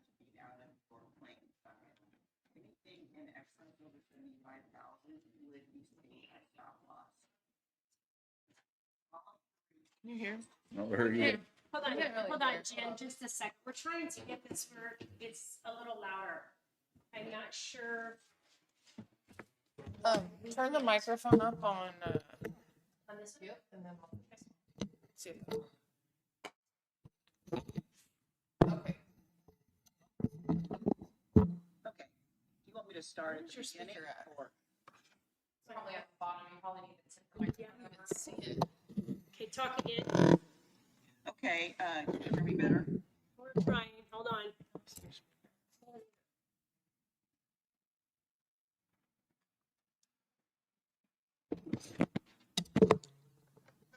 Okay, talk again. Okay, can you hear me better now? A little bit better. Go I ahead. can try to talk louder. How about That's that? fine. I think that's fine. Go ahead. Okay, so column 1 is your current rates with Blue Cross and Blue Shield. Column 2 is the renewal rates, keeping the $75,000 specific deductible. So what that means is each person on the plan at Linn County is responsible for all their claims up to 75,000, at which time the stop loss kicks in and starts paying over the $75,000. So 75,000, and that those amounts before the 75 is paid out of your claims bucket. So that's your claims fund that you guys fund at every month.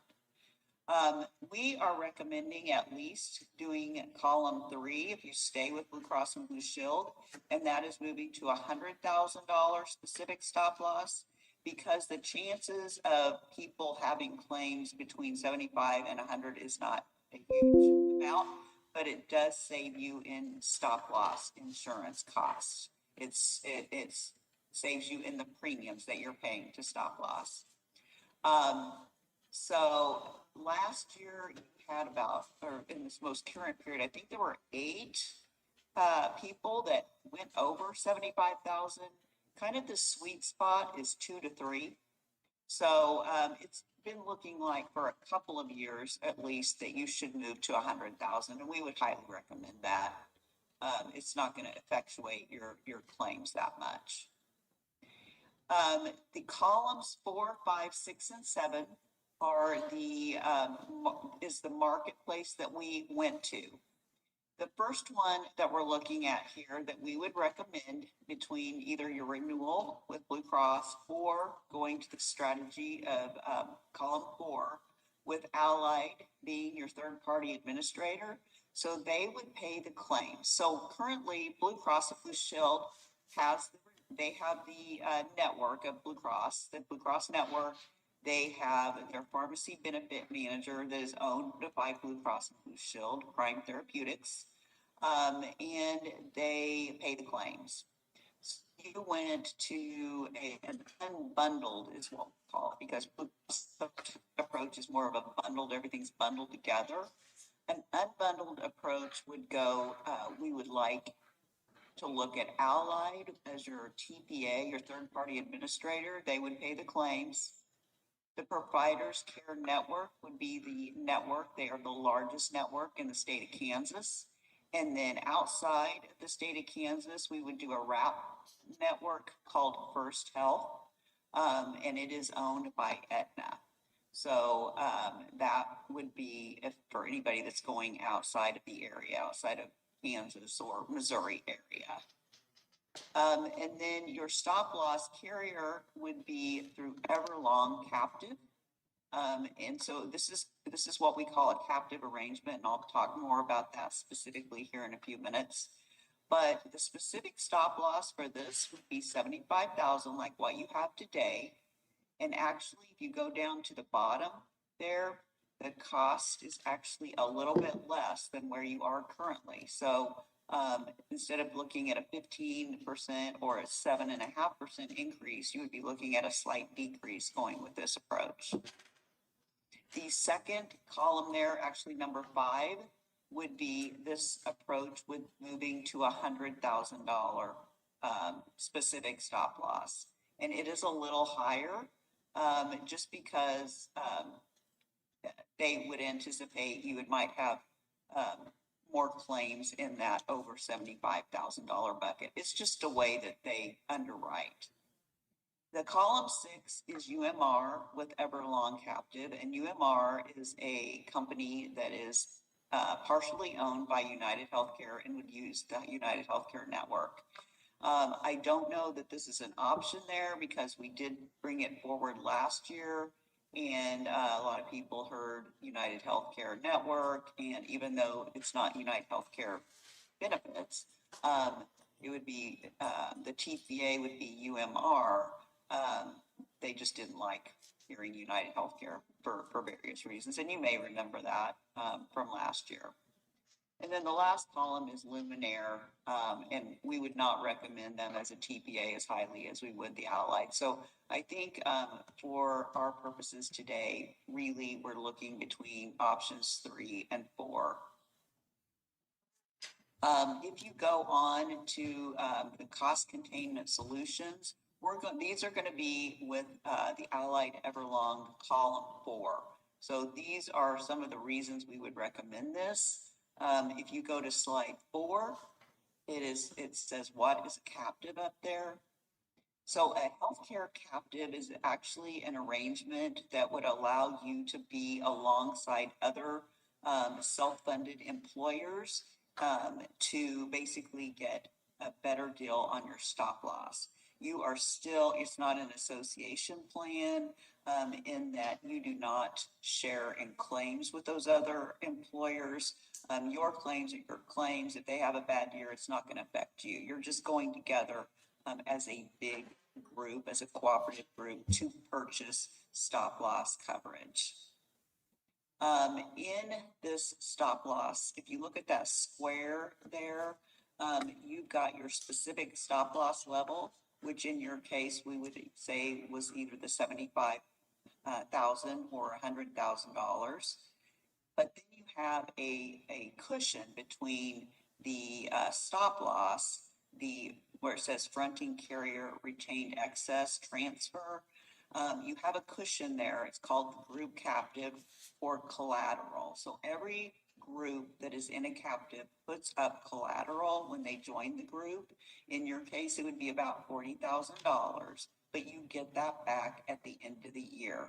But that goes into that middle layer between the member retention and the fronting carrier retained excess.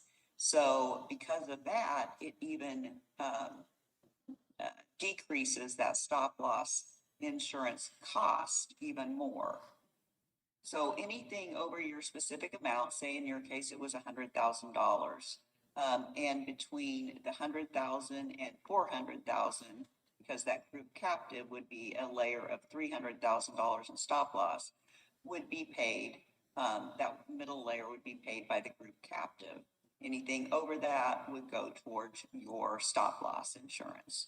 So it's just a way to cooperatively buy insurance and then have a potential, if you do not, as a single employer in this captive, get into that over $400,000 amount, you have a potential of getting your stop loss back. So you would get a dividend at the end of the year. So there's a definite upside because now, once you meet that $75,000 amount, it just goes to your stop loss pays, and you don't get anything back at the end of the year, even if you have a great year.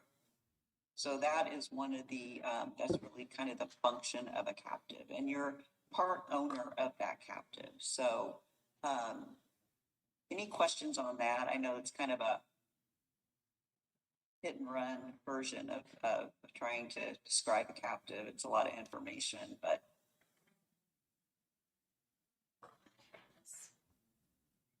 if not, we can go to the next slide, slide 5. The captive that we would recommend is called Everlong. We've got about 60 employer groups in this captive currently.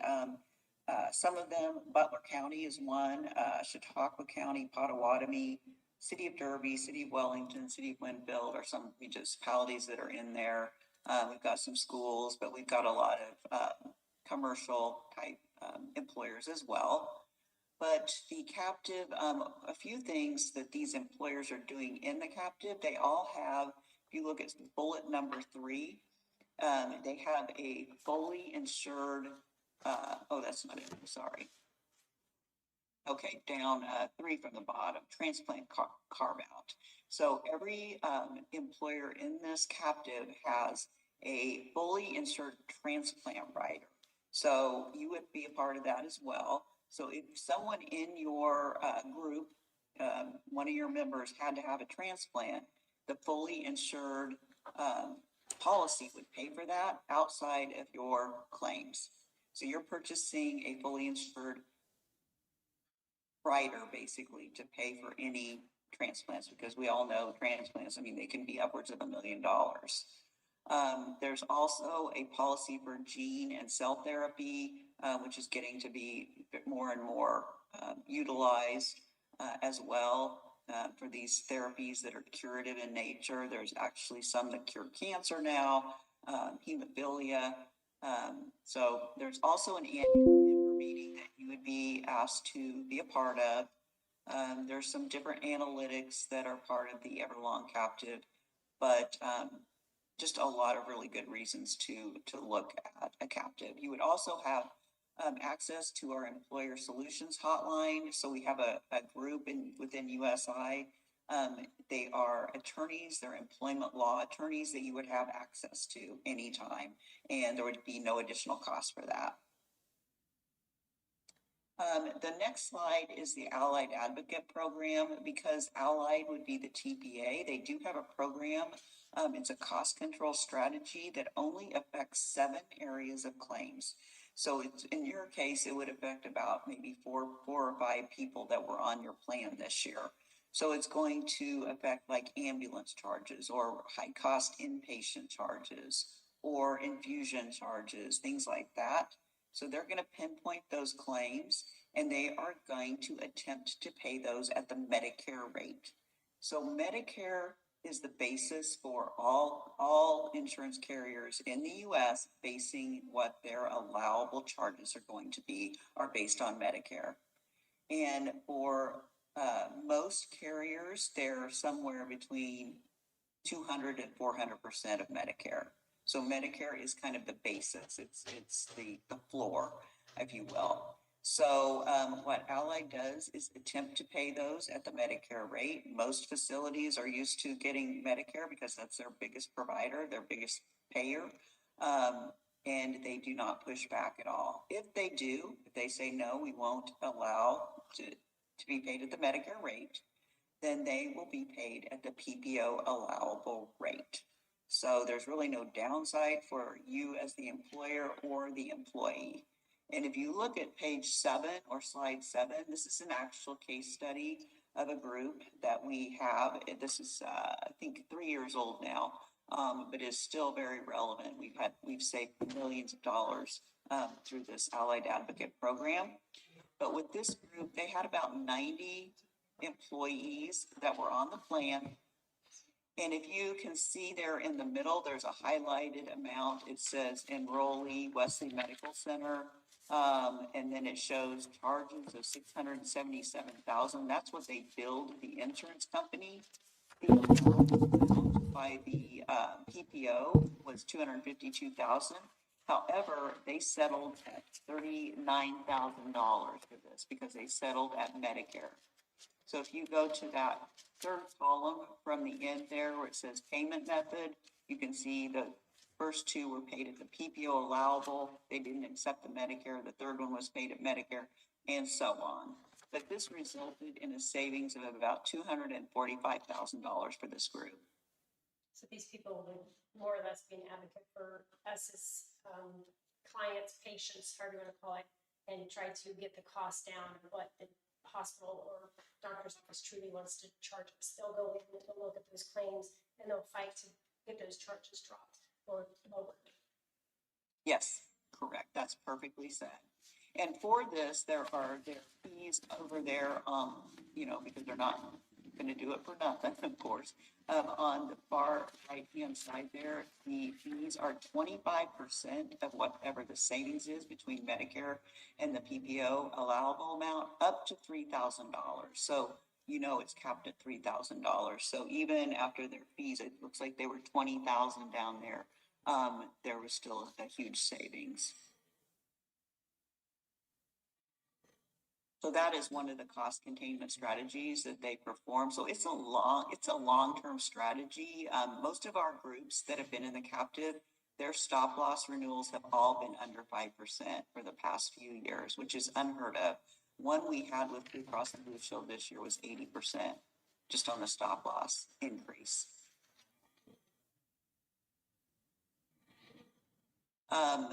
If you're ready, we could go to slide 8. This one says at the top, skyrocketing pharmacy costs due to excessive and inappropriate drug utilization. This is just talking to we all hear all the time about pharmacy costs going up. And finally, the government is doing a few things to try to mitigate that. But in the meantime, what we have been doing is a program called Pharmacy Assistance, Manufacturer Pharmacy Assistance Programs. So if you look at slide 9, there are some pharmacy manufacturers listed there. And every pharmacy manufacturer in the U.S. has created a foundation.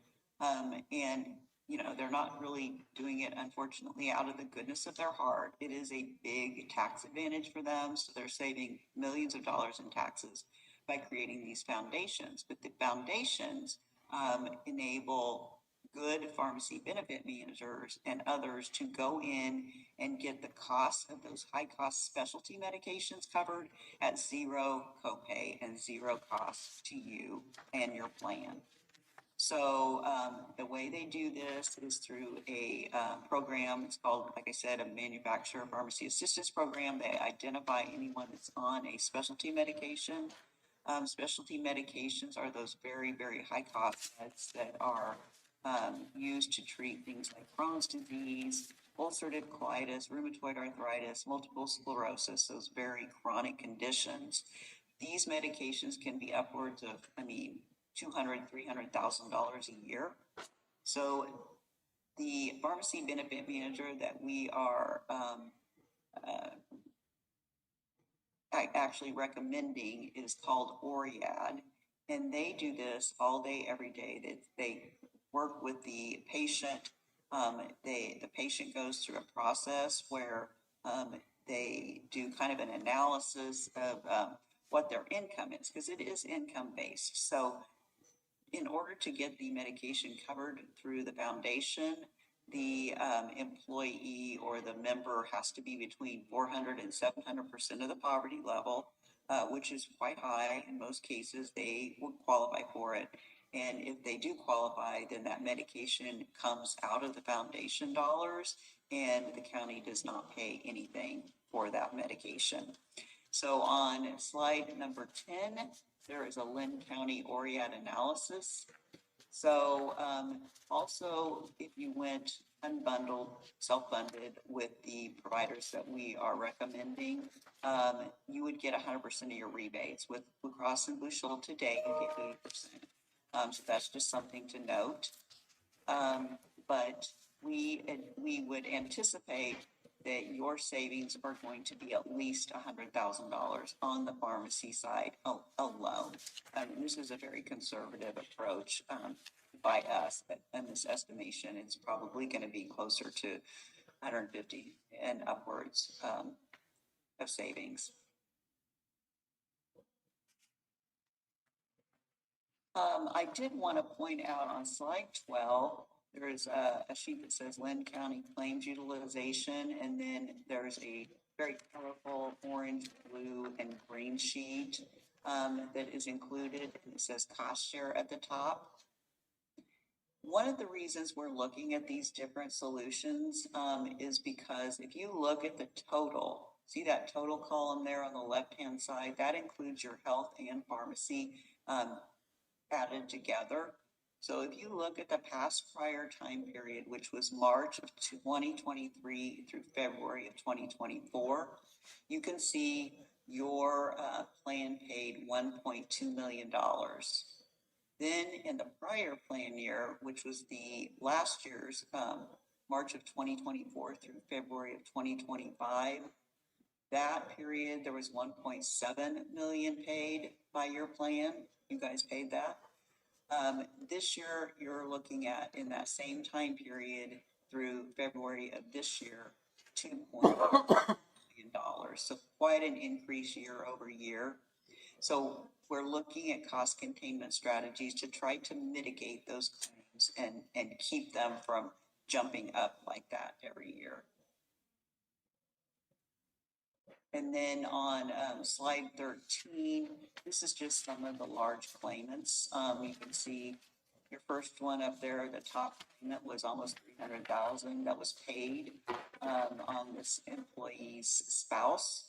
And then the second one was $267,000 and then $150,000. So you've had quite a few really high claims this year.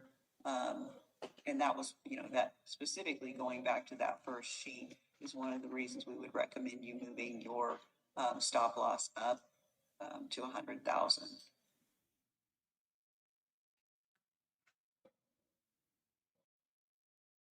And then on page 14 is just a listing of some of the medications that are the higher cost medications. Specialty medications, those ones that are highlighted are the specialty.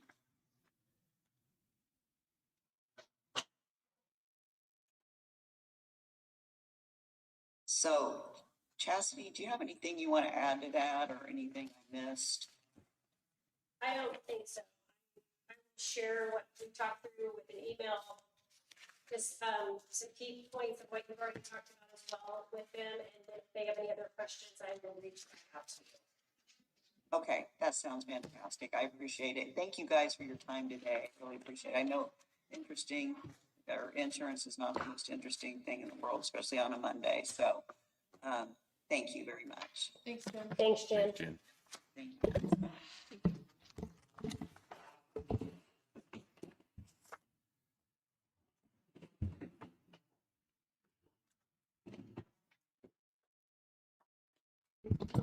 So just a couple key components here that I want to share with you is that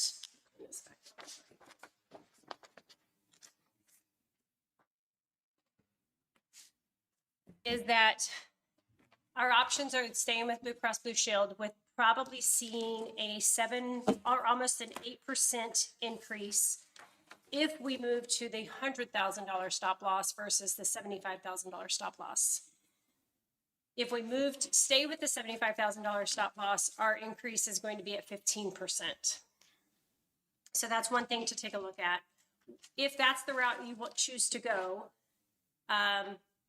nothing changes with our insurance that we currently have, right? If you choose to go with the Allied and using the captive that she was talking about, and I did speak to a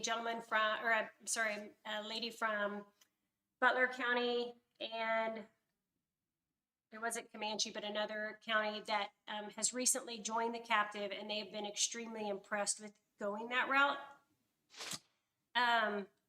It does provide a few more resources for our employees by joining that captive, and that's on page 5 if you want to look back at that sheet of what it provides, some other things for us.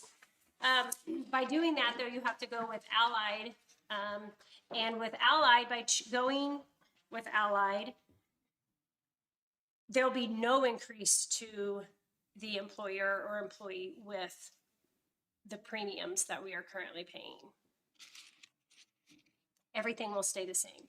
I know that I've had numerous employees share with me that they do not want their insurance touched. They like what they have. They have been happy with what it has provided and covered for them. But ultimately, you make that decision. I just want you to be aware of the options out there.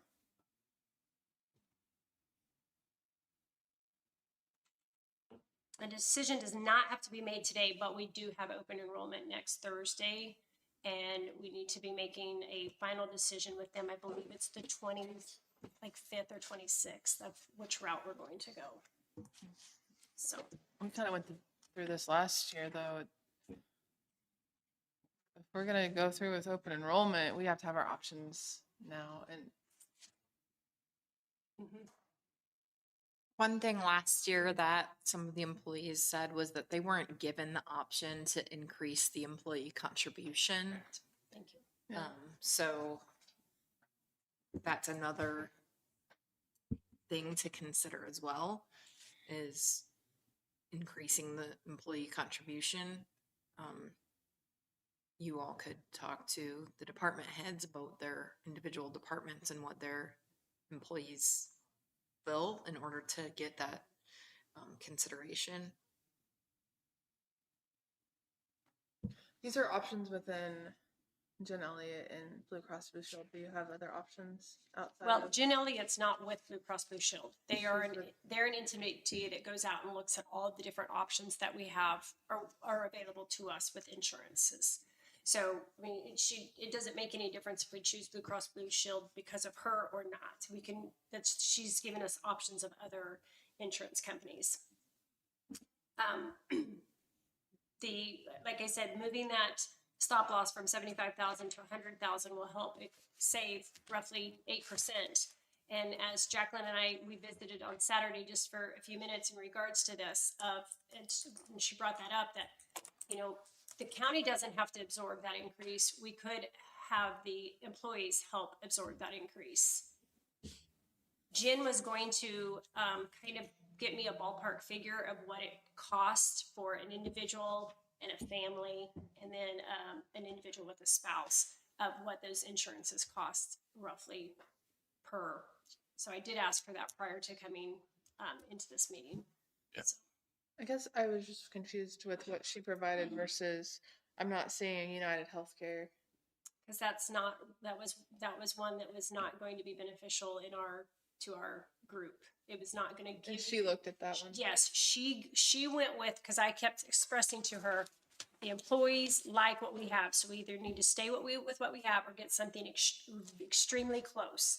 And that's when she starts breaking down and looking at those different insurance carriers. That was not an option. Oh, that's fine. That was close. That's to us. just what we had Looked reviewed at last year, so I just yes. want to make sure Mhm. that's off the table. Right. Yeah. I knew that was a big deal. We talked about that extensively in several of our meetings that we've talked about. Okay.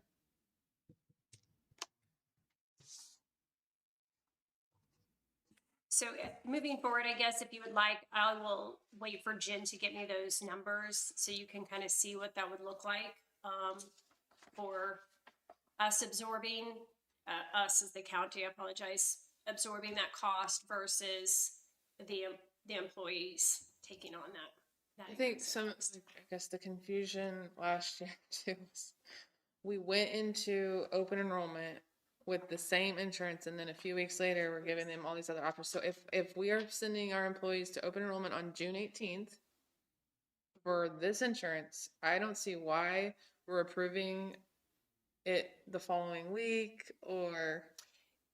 I don't know that it's fine. It's approving. I think that's will be the plan for next week, is for you to decide which route you're going to go. So Before open enrollment. Okay, so it's we just the needed all the 26th when we meet with Jen. We're finalizing all of our paperwork. Okay, to take so place let's on add it to Monday's agenda, approval on healthcare and benefits. Okay.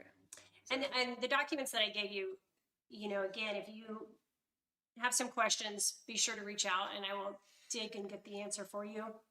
I think the last two pages, that page 12 and page 13, that's literally our current employees and the amount of money that you as a county has spent in the three different timeframes, as well as page 13 talks about these are true employees or employees dependents of some sort and what they have also cost the county. And so that stop loss becomes a huge role in what that can do for us. What is your recommendation? Personally, my recommendation is stay with Blue Cross Blue Shield and have the employees help absorb that cost. And the reason being is I don't know enough about Allied. I have not been able to search or ask other counties what they're using. I do know that our county is extremely generous. When I do reach out and talk to other counties, a lot of them do have Blue Cross Blue Shield, but the county does not absorb that cost. The employees absorb that cost. So we are extremely generous that the county absorbs a huge portion of the insurance. Because right now we absorb all of it. Yep.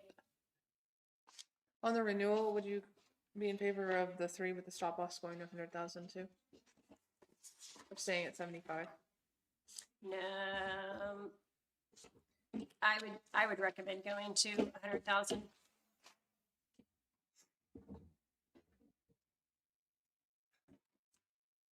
That costs change back to 7.6 instead of 15.3 Yep, for the increase. correct. And then if on Monday we're discussing more employee contribution, do you have a breakdown of what that looks like? That's Jen's going to. Jen's gonna do that. Yeah, So she was going to dig and into that a can- little bit. If she can get that to us maybe before the meeting, but we'll definitely have it on the agenda to look at that. Breakdown for employee. Yeah, like what spouse. it would cost the employee and or employee spouse, employee family. Mhm. Okay. But either way, if we don't come to a conclusion on that, we can still approve number 3 Mhm. or whatever we decide. Sure, yeah. Okay. All right, that makes sense. I'm okay with that. Are you guys okay with that? Yep. Talking about that Monday?